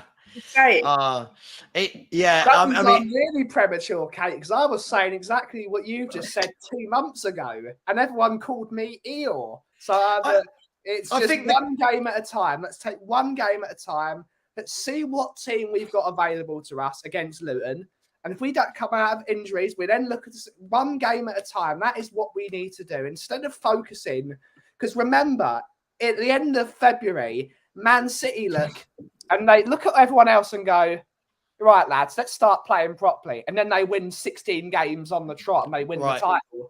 And they look like they're already doing that already, except for, of course, against yesterday. But all big teams have blips this early in the season. So one game at a time. We lose 3 of our most important players, and we lose our most important player, who is our captain. Most important player in that squad, who's bringing everyone together. We lose him in January for the Asia tournament. Let's see what happens game by game. We're still going to have many blips. They're a very young team. I think it's like one of the youngest, like 4th youngest in the Premier League. Yeah. They're going to make mistakes. Sarr is going to make mistakes. Pedro Porro is going to make mistakes. Udogie is going to make mistakes because of their youth, not because they're not good players. They're not experienced yet. Let's see what they can do. Let's not put pressure on the boys. The more we ramp up this pressure as fans, and the more we be deluded, the more pressure is on them and the more chance. And they almost buckled yesterday. Just being 2 extra men up against Liverpool, they almost buckled. So let's just keep it calm and let's see what the young kids can do. Let me come to Perchy on this. I agree with you, Ben. Let me come to Perchy. Before I do, guys and girls, come on. Really poor in the likes today. Like really, really poor. 231 likes, 467 of you in here at the moment. Please do subscribe. We've had not one subscriber throughout this entire show, and at times we've had over 500 people in it. It's going very, very tight lately on YouTube. It's all gone very Daniel Levy. Perchy, look, the thing for me is this: is we had a lot of fans that didn't even want Postecoglou, right? And now all of a sudden in 7 games, like people want to talk about titles and all that kind of stuff. I just feel like I don't want us to become like other fan bases where you do well. At the moment, we're in good form, right? Form is what we're in, right? I expect us to get some good points from our next 3 games as well. Luton away, Fulham at home, Palace away. I expect us to get 7 points minimum from those games. But it's not about October. It's not about November. It's about what happens when we get to January. And like Alan said, and the players are going to the African Cup of Nations, and Sonny's going to the Asian Games, and so-and-so's got an injury, and this player's fatigued. We've already seen it. Maddison and Son, Perchy, have had to come off in the last 2 Premier League games. And the moment they leave the pitch, we look like a very ordinary football team. No, you're everything you say there, sorry, Savils, is right. And this is the thing is how anybody can sit there and go, we're in a title race whilst we've just crept into October. Sorry, what? I will talk about a title challenge in April, end of April. And the question I'll ask these people that are genuinely saying that, can this Spurs team, hand on heart, get 90 points? And by the way, you could get 90 points and still not win the title. Can anyone see us getting 90 points? If you can, then I want to know what you're drinking because I'll get involved in the party. But we're not at that level right now. I think, and you're right. You look at our subs bench. You look at us. For anyone that talks about title races, look at our subs bench yesterday. Skip, Højbjerg, Davis, Donnelly, Valise, Donnelly. Exactly. You look at that bench and go, he couldn't even bring on a creative midfielder. He couldn't even bring on a creative midfielder off the bench. And people go, oh, we've got injuries. But the ones injured aren't good enough. Yeah. I don't think Lascelles is anywhere near that. Like, I just think people, why are people putting unimaginable expectations on a bunch of players that we know? And you're right, by the way. The second Maddison comes off the pitch, Son comes off the pitch, we look bang average. And listen, let's just put it frankly, our last 2 home games, we've had to nick it in added time. It's the two very defensive teams. Liverpool had to do it because of reasons, but you get my point in that. But both teams were very defensive in the way that they played. Is it a worry, Perchy? Is it a worry? And then same to everyone. Is it a worry though that for me, the worry right now is as soon as Son comes off, I don't think we're going to score a goal. I don't think anyone looks naturally. I know we chip in with goals, but no one looks like they're naturally going to get into those positions. And the problem is, for as good as our midfield is, the moment James Maddison comes off that pitch, Jesus Christ, do we look void of all ideas? Like we've got no ideas once James Maddison goes off a football pitch on how to create. But equally, you're right in what you say, but equally, it's not sustainable. Winning games in the 101st minute is not sustainable. Yeah. I'm not expecting us to be winning games in the 98th minute every single week, right? This is where it comes. This is the problem where it comes from, right? We're getting away with it. We got away with it against Sheffield United. Hear me out, by the way. And this is for people that genuinely think that here's what people think we're in a title race. It could have easily flipped the other way, by the way. We could have drawn against Liverpool with 9 men and drawn against Sheffield United and -4 points on where we're at. Where are we in the table? We could have lost, by the way, against Sheffield United, by the way. So you're -5 points of our points tally right now. Where are we? Mid-table. So it's way too early to have talked about this. Yeah. Talk about it in April. Yeah. It's but some monkey nuts, though, Perch. We didn't. I can't stand all that, but we could have, but we didn't. But I'm not saying that we're in a title race. I'm just saying we didn't. Yeah. And no. I get people are getting on this mad Ange train because they're like, you know, I joke and I say he's a magician. Everything he touches turns to gold. At the minute, that's the case. But the wheels are going to fall off at some point. Everybody knows we're going to lose at some point and we're going to get back to reality. But, I mean, all I've heard all day is Liverpool fans saying, if this hadn't happened. It's all ifs, buts and monkey nuts. It's just a pointless thing to talk about because it is what it is. Sorry, but I hate ifs and buts. I can't. If we win, but what we could say that. But when people say we're in a title race, if everyone stays fit, we'll be in a title race. But you could also flip that if Maddison gets injured, Son gets injured, Basuma gets injured. Do you know what I mean? That's the point, right? I think what Kate's saying is you can't say we're not in a title race because of games we've already won and points we've accumulated. No one's in a title race. I think what's funny for me, Alan, is you always get these comments. City are not the same team this season. Didn't we hear this last season? Didn't we hear this last season? And then they went and won the treble. Like, just people. For me, Alan, what it is, I think.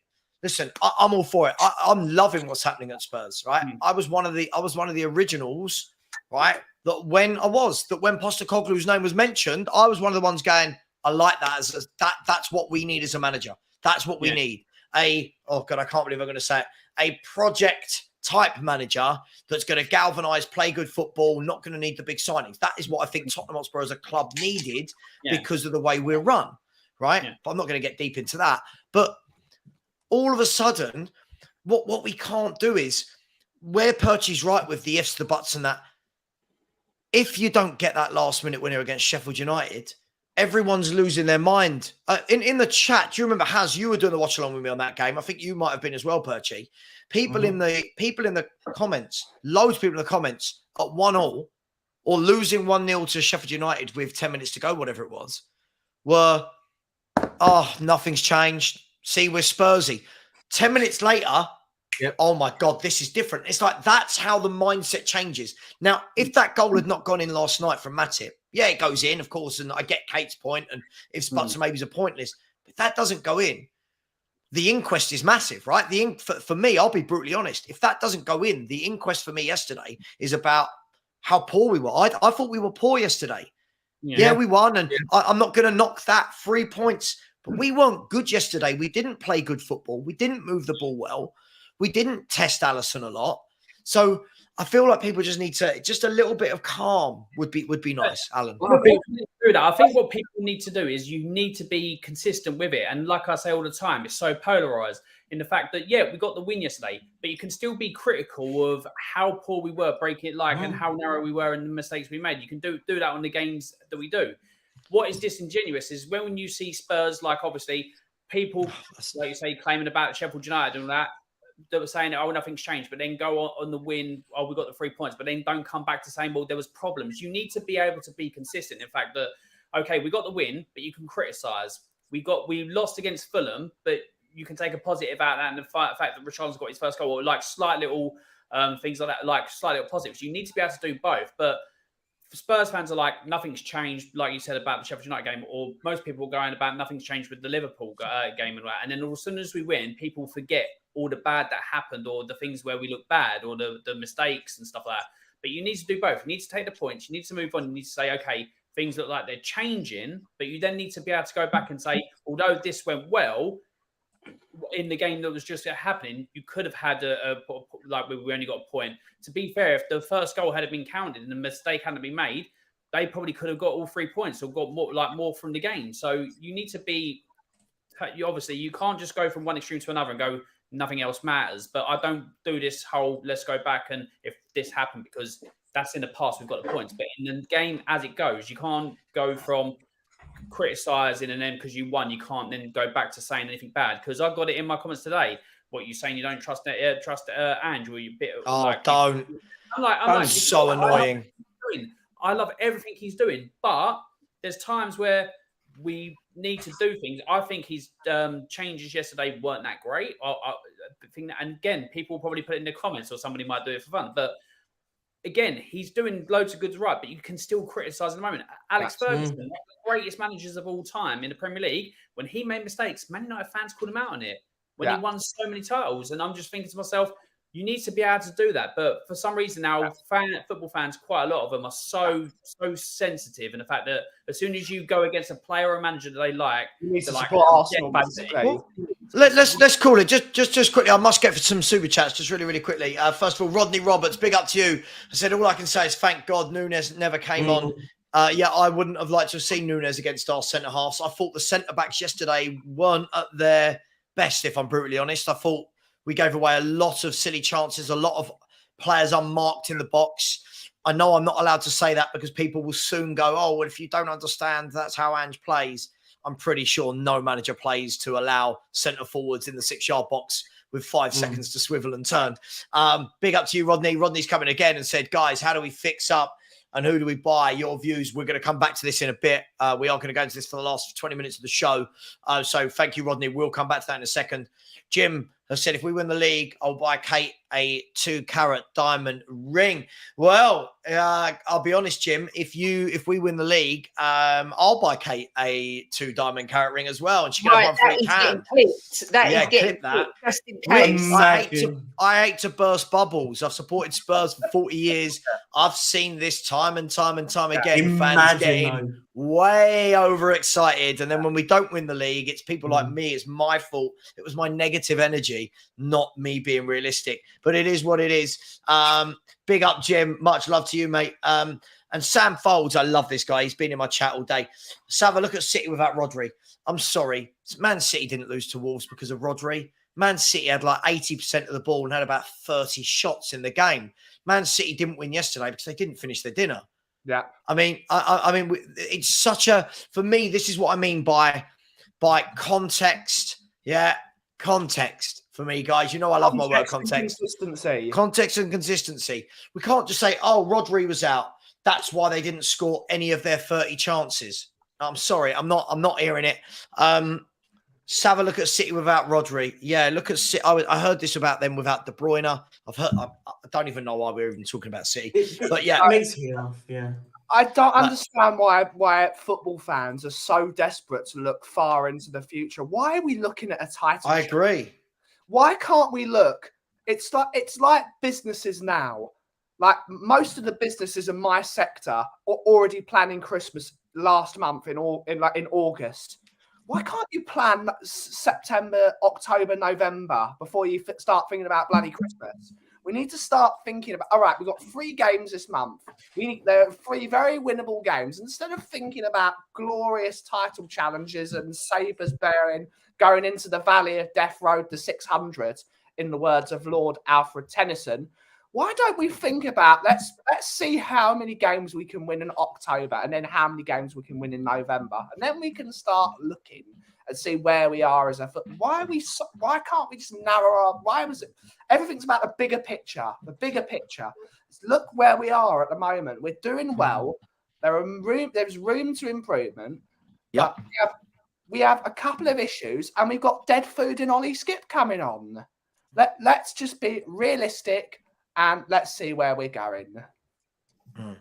Yeah. Look, I completely agree with you, guys. Look, for the last part, I think one thing that we have seen, for me, only my opinion, is that when we're bringing players onto the pitch, we're seeing a massive drop off. Look, I'm going to gloss over, for the sake of not making the show too negative, I'm going to gloss over some really strange substitutions yesterday. I'm going to gloss over that, but I was kerfuffled, should we say, if that's the word, at playing against 9 men, keeping a back 4 on and bringing on 2 defensive midfielders. It really, go on, Alan. You want to say something about that? Don't you? Go on. This is what I was alluding to. And as soon as I made that comment, Luke obviously in the comments said, what you don't trust Ange. No, he literally went straight into what subs was he meant to do. But you've got completely controlling the game. Why do you need to have 4 subs on? And sometimes in the last few minutes, you had the keeper, you had a back 4 and the midfielder right in front. And I'm like, this is what I was saying about they're alluding to the changes. And as soon as you make that comment, what was he meant to do? You get that all the time. I'm like, this is what I'm alluding to, but people don't. Yeah, look, for me in those games, I think you're chucking on Donnelly and Valise and you're taking off a defender because they've got 8 men behind the ball. They're not attacking. I was baffled, but hey, we move on. I think what it did show, though, guys, is we've got to dip. We've got to dip into that market in January. I don't think. Well, somebody might disagree with me. What is it that we need more than anything? Because listen, January, you're not going to get more than 2 players in. I don't think we've ever really done more than 2 in January. What 2 people? Doesn't have to be names. What positions are absolutely fundamental to this squad? Another attack. Yeah, go on. Sorry. No, somebody else go first. It's fine. Go on, Hass. Go on, mate, and then I'll go to Alan. No, I was just going to say, for me, defensively, I think we need another defender because I can see one of them going out for a suspension or an injury at some point, and then we're screwed. And definitely 100% an attacking player, whether that's someone in that Maddison role or another striker. I can see possibly someone else in that sort of Maddison sort of role to come in because already we've seen that he's prone to being injured. Luckily, he's afforded the time at the moment to recover because we play 1 game a week. Yeah. But if he goes, you saw how poor we can be, without him in the team. So I think imperative to get another defender in and an attacking midfielder for me. Those are the 2 key positions for me. Yeah. For me, look, I'm willing to roll the dice on the centre-back option. Like, for me, I think you've seen Son goes to the Asian Games, based on yesterday, Richarlison is not the answer. I thought he could step up this season. I was wrong. It's not hard to admit when you're wrong in football. He was awful yesterday. He got the assist to Son, but for the majority of that, his positioning in the box was poor. He shot when he literally just had to get on target from 6 yards at a weird angle, and he blazes it over. He looks all over the place. I think we need another attacker, like maybe a striker, a backup to Son. People will say Veliz, but he's so unproven. He's going to obviously take time to get into the team. Obviously, not necessarily naming Gift Orban, but somebody like that. Or if it's not him, then a winger so that Sonny can play for the middle.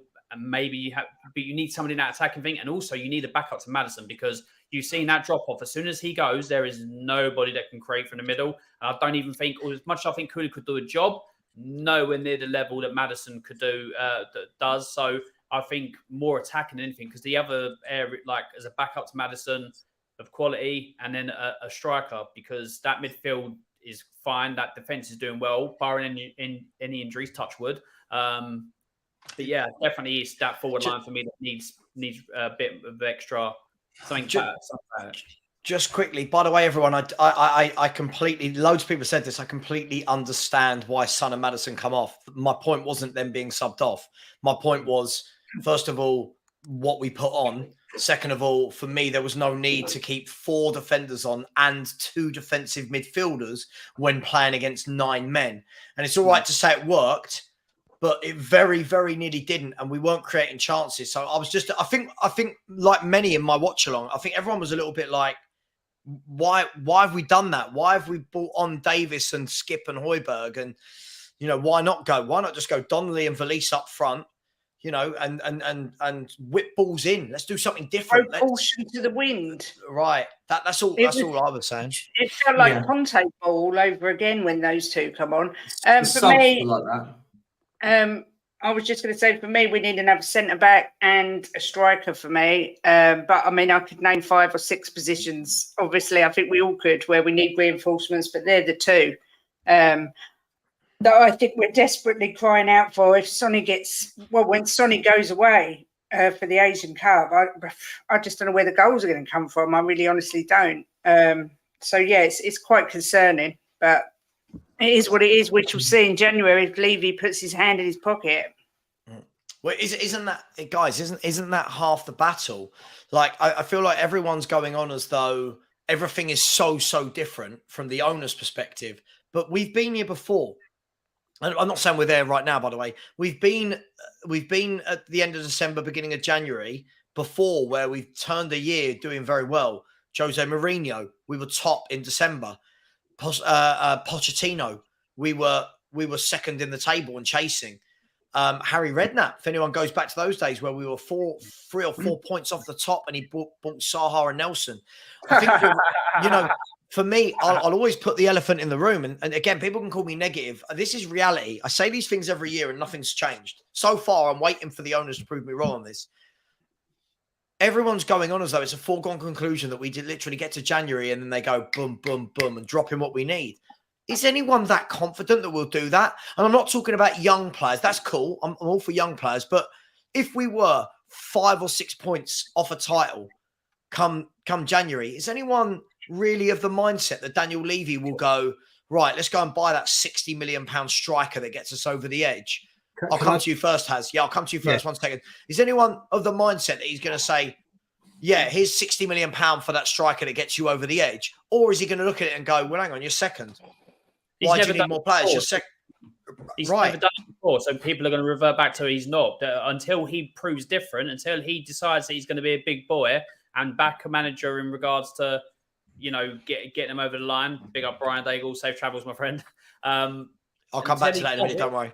Yeah, until he does that, then fans are going to be like, I'm going to the mindset of it's going to be another thing where we might get somebody online with an option to buy that's, you know, and or do nothing. And it's the way we always do business. Until he shows he's going to do the right thing by manager, then that's when fans will start believing it. If people want to believe him and believe it's going to happen straight off the bat with no proof, then good for you. But it's just, yeah, he's never done it. He's never done it. I think the issue is this is it though. We know we need it now, right?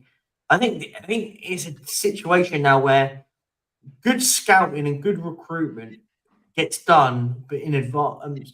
There's something I sent a few weeks back about Brighton's owner saying, no, we don't plan for the coming window. We plan for 4 windows in advance. We plan for situations in a year, 2 years. We have a structure. So this is the difference, right? And this is where, for the first time, we're seeing positivity in the sense of everything behind the scenes and stuff.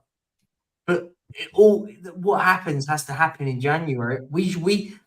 Whether we are 2 points off the title or 20 points off the title by December, we need recruitment in the window. Doesn't matter where we are. If we're talking about a title race, if we're talking about getting into the Champions League, just getting back into Europe next season, we need recruitment big time. We need a goal scorer that we can feel comfortable with. Richarlison's not the guy. As I said, we're a centre half injury from Eric Dyer or Ashley Phillips sitting into centre half.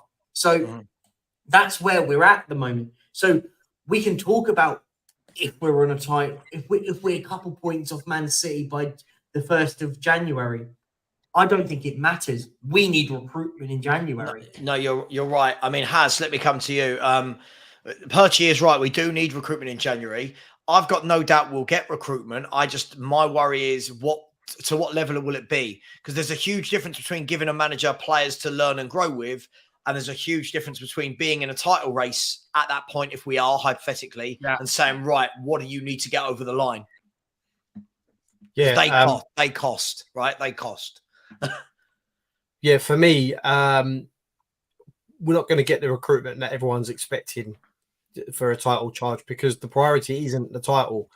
The priority is top 5. That is what the priority is, because top 5 gets you into Champions League. The club and just mentioned it as well in press conferences, we want to be back in the Champions League playing European football. Obviously, the board have seen what he can do at the moment with what he's got. I think the recruitment will be adequate enough to sort of see us over the line to finish in the top 5 positions where the club wants to be. For me, personally, I think that's what the club's priority is. I don't think the priority is a title charge. It's never been a title charge, especially in the first season for Ange. That's not going to be the case. We'll see what happens next season, but I just can't see it. I think the board has its priorities, and I think personally the recruitment's going to be sort of not adequate enough for a title charge, but certainly maybe ones that might see us over the line for a top 5 finish, and that's through experience over the years as well. I mean, listen, I agree with you. And yes, Phil P, I must be, because I've lost 5 subscribers this show and no one has subscribed. No! So, yeah, man. Yeah. So it's like, you're putting out all this content and people just want to unsubscribe. Big up to those people. Hey, it is what it is. Listen, Haz is right, Kate. This is the thing.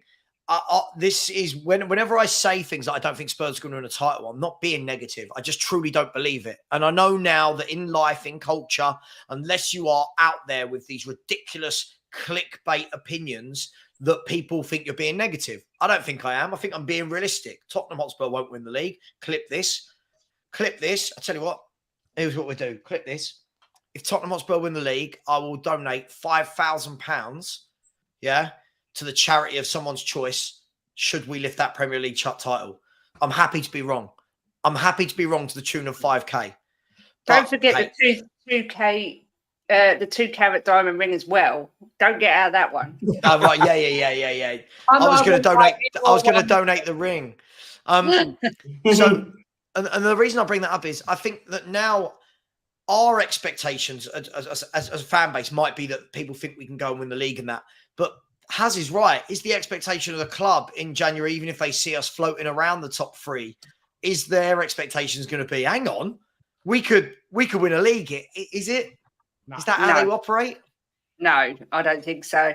Not in a million years. I think he will get a couple of players in January. I think Ange will go out into maybe the Asian market, or somewhere where he obviously knows what he's doing, because he found some gems at Celtic, maybe going out that way. I agree exactly with what has said, in the fact that they will recruit enough to make sure that we get into the top 5. That will be it. There won't be any let's go and sign someone out of this world to try and challenge Manchester City, because that's just not what Levy does. But I'm not under any illusion that we're going to go out and sign an absolute megastar and try to go for anything. Even if I think if we were level on points with City, and looking brilliant, I still don't think Levy would go that extra mile and try and say, look, let's really push for that title challenge. I just don't think that's what he'd do. It's not in his playbook. Listen, by the way, Morton Barley, I mean, listen, come on, how long you supported Spurs? I mean, if we're going to say you don't believe that Ange will allow Daniel Levy to derail the Ange train. I mean, Daniel Levy runs the football club. Conte, right? And Jose. And Jose. We said, Conte will never allow him to derail. Yeah. It happened with Poch and it happened with Redknapp when he was 3 or 4 points. It's happened more than once already. Right. But this is the thing for me. This is the thing. So I'm going to paint you a scenario, people, right? Tottenham are, we get through that 7 games in December with this wafer thin 11 that we've got, and we are top. We are joint top with Man City, for example. We're above Man City. And Ange knocks on the door and goes, do you know what? Listen, we've outperformed. Listen, I need... the 3 players I've already given you, I need you to get me this centre-back at 40 million. I need you to get me that midfielder at 50 million. And I need that striker at 50 million, right? I'm sorry. We know how this goes. What it will be is, well, hang on, what about that young striker that will be good for the future? What about that centre-back who's happy to play second fiddle? We know this story, don't we? And by the way, for the people in the chat saying things like, just enjoy the moment, it's a football debate show. Like, to fill 2 hours, you need topics. Otherwise, we're literally all going to come on here and go, it's all good, isn't it, guys and girls? Right. Thanks very much. See you later. I wonder how Man City have these shows. When we have the apparent Man City review, what do they do? Oh, we're amazing. See you guys. Another one. Actually, there's not enough Man City fans for a review show. It's fine. There's not enough Man City fans. What we need to say is we're going to build a time machine that's shaped like a DeLorean. We're going to go back to 4 years ago and sign Lionel Messi, put him in the DeLorean, take him back to this year, and we've got prime Lionel Messi in January. We're going to do it. Who are these people? It's the tone. Just be more positive. Oh my God. I'm in reality. I don't know how many times I've said, I love Big Ange. I love what we're doing. What we're doing is great. But I'm not going to have a positive tone about winning a Premier League title, Tommy. Jeez. Honestly, this is why I don't think I'll ever do YouTube full time properly, because honestly, literally people want delusion. People want to go and listen to a YouTuber go, we are winning the title. It's not in doubt. From now on, let's do that. All right, everyone? From now on, no one's allowed to critique any player. All our players are the best. We're winning the league title. Daniel Levy's going to give Postecoglou loads of money in January to go and buy Vlahovic. I'm not liking your condescending tone in talking about our owners and that. Can you just... I find it very patronising. Yeah, it is. Do you know what makes me laugh about it is I don't know how many years I have to support this club to see how they act and how they behave, to still be told every year that I'm negative in the chat. I was told I was negative back on the day in Twitter, right? I haven't been on Twitter for about 6 years. I was told 10 years ago on Twitter, oh my God, wait till we move into this new stadium. You're going to see it. You're going to do this. Then it was, you were wrong about this. You're wrong about Poch. You're wrong about Conte. You're wrong about this. I'm like, and now I'm sitting here just going, yeah, I'm really enjoying it. But listen, can we stop the talk about titles? Oh, it's your tone. It's your tone. How dare you? What do you mean you're critiquing Kulu? You can't do that. He's brilliant. Okay. Let me know in the chat who we're allowed to critique. Apparently no one. Maybe we guys, should honestly. Spurs Opus, which is still a book the club still sell in the shop for 25 grand, which is a picture book. who's Spurs moaning? Opus. Bring back the Opus. Tommy G, you say you sucked the life out of the fun. Have you seen our watch-alongs for Tottenham? Oh yeah, Oh, you can't have. yeah, you exactly, can't have. man. This guy's just an idiot. He's always in it, He just always likes to call me lying. Camp Granny. He just calls me Camp Granny, and then I block him usually. But when he says things like sucks the life out of the fun, what Spurs? Sorry, if you believe Tottenham are going to win the league, Tommy G, cool, go for it. I tell you what, Tommy G, you believe it so much, you want to have that fun. Put your money where your mouth is right now. Go and stick £1,000 on Spurs to win the Premier League title. Yeah, Like, exactly. all you people telling me I'm negative because I don't think Spurs, because I don't think Tottenham Hotspur, who finished 8th last year and are bringing on Ben Davis, Højbjerg and Skip in the last 5 minutes of games, because I don't think we're going to win the league, it's sucking all the fun out. Oh my God, Has, you're right. Never. I'm just waiting for Tommy G to say, go and support that lot down the road. yeah. What have I actually said that's negative? Can someone tell me what I've said that's negative? Honestly, true. I'd love There's to a know. difference between, look, just for the YouTube chat, game is right? amazing. There's a difference between negative and critiquing. Yeah? You're right. People can't distinguish between the difference. But Tommy G, thanks for your input, man. Carry on watching the show. Tommy G is getting... Make sure you've liked though as well, Tommy. Yeah. Please like on your way out. Make Please sure you like on your way button. out. Well, Honestly, Purchase, what we talked about today. It's what we talked about today. It's when I said to you, didn't I, that the YouTube channels that will grow the biggest will always be the ones that tell everyone what they want to hear, right? Tell everyone what they want to hear. Just say really nice things. Clickbait everything. You will grow massively, right? There is no room anymore for people that want to actually have level-headed football conversations and say, yeah, brilliant, we've won. But is anyone else worried? Like, weren't you worried about this aspect or that aspect? It's just madness. How do you grow a big channel? You just got to be really positive, right? Yeah, that's what I'm doing. I'm taking notes as well. You've also got to be really, really loud as well. I've noticed that.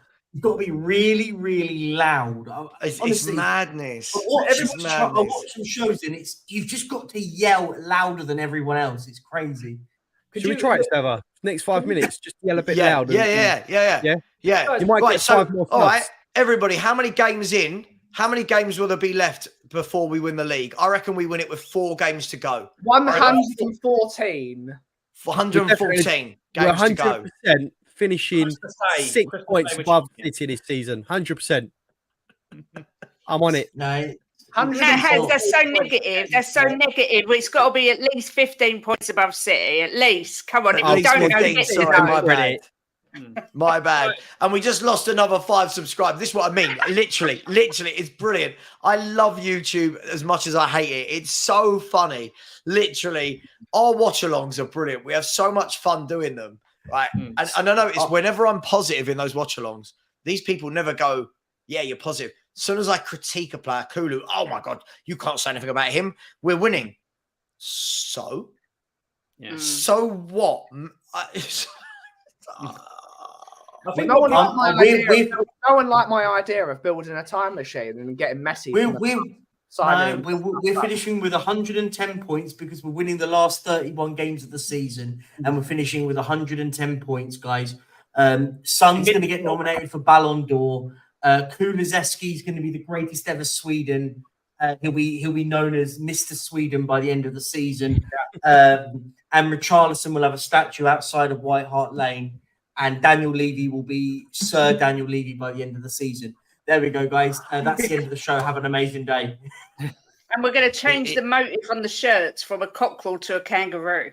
That's the other thing that's going to happen.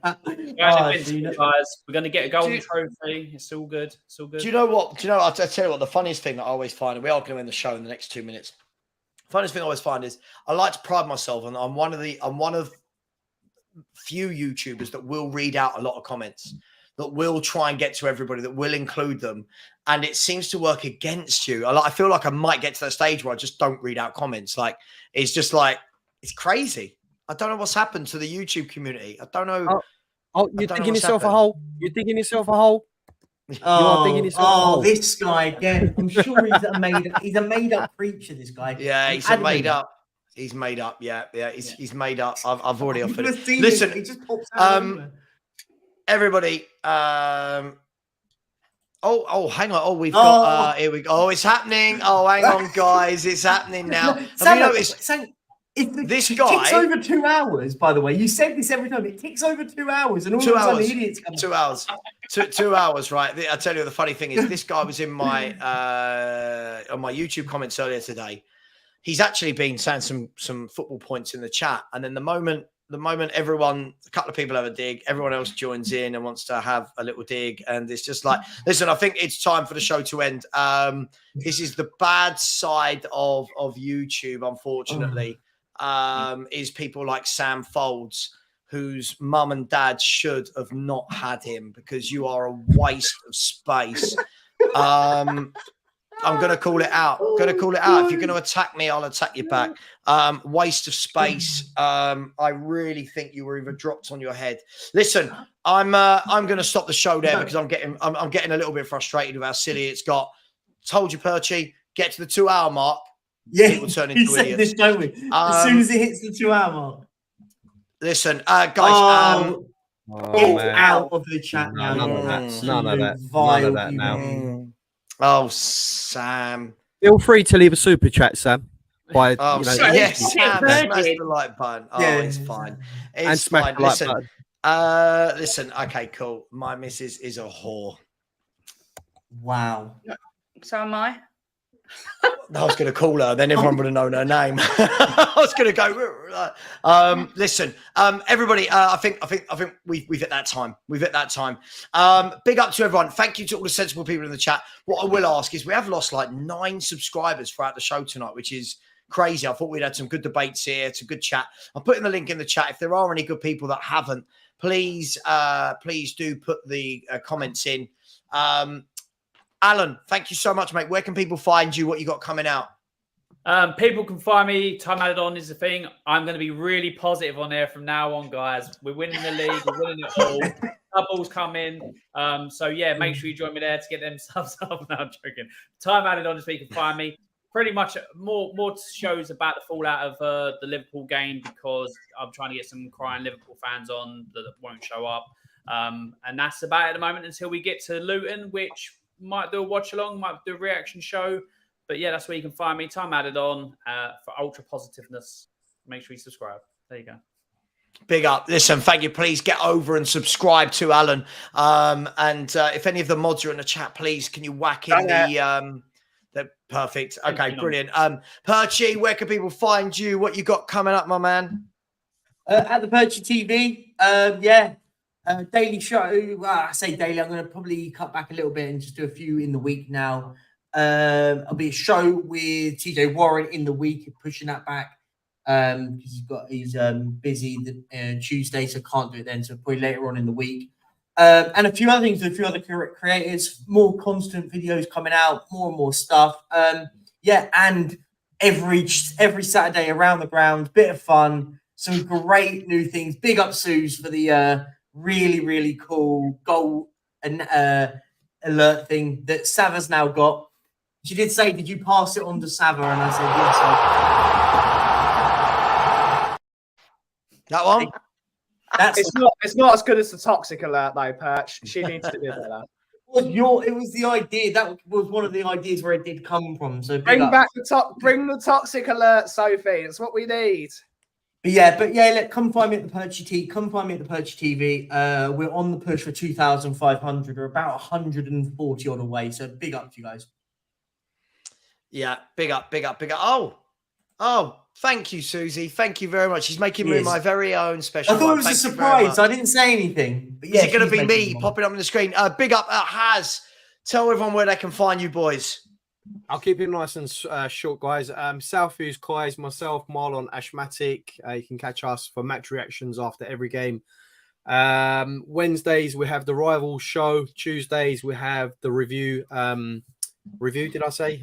We have analysis by Ashmatic. So, yeah, come and give us a sub on YouTube. You can catch when our next show is going to be. And, cheers. Big up.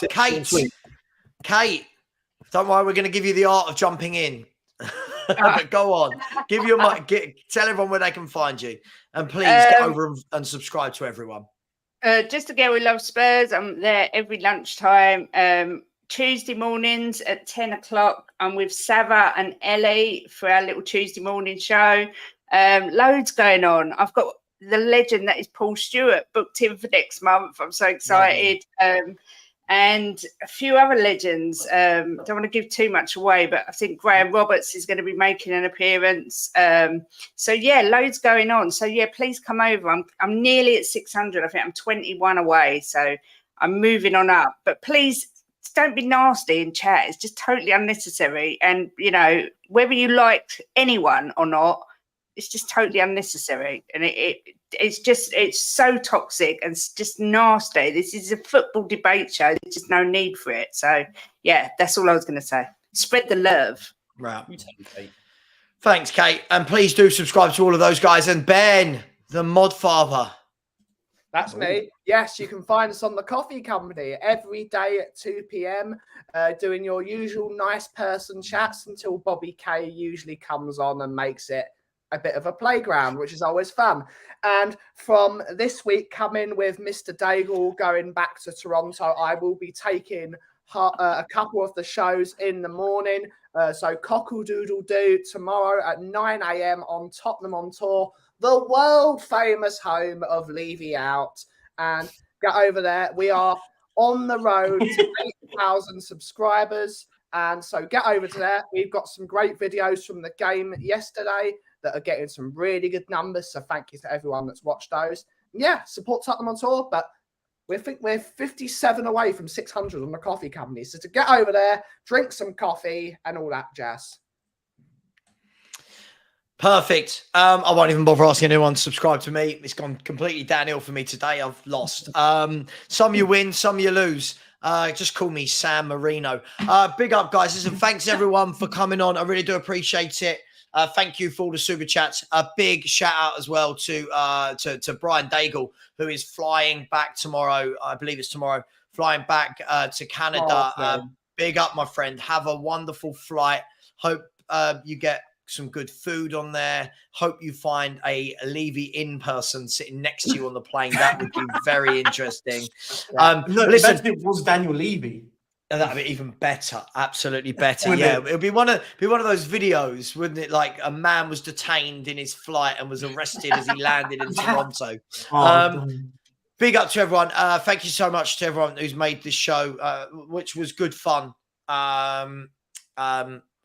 Until it wasn't. So thank you very much, everyone. I'll be back tomorrow morning at 10 o'clock. And then tomorrow night, doing, I don't know who's joining me from my crew, but we are going to do the Chelsea versus Fulham watch along. And then I've got 2 European watch alongs on Tuesday, 2 on Wednesday, and 2 on Thursday. So I actually find that we get less trolls, less aggro, and actually have more fun. It's a good laugh, isn't it? And it's a sad state of affairs that I'm doing less and less Spurs stuff because of it. But listen, honest, much love, everyone.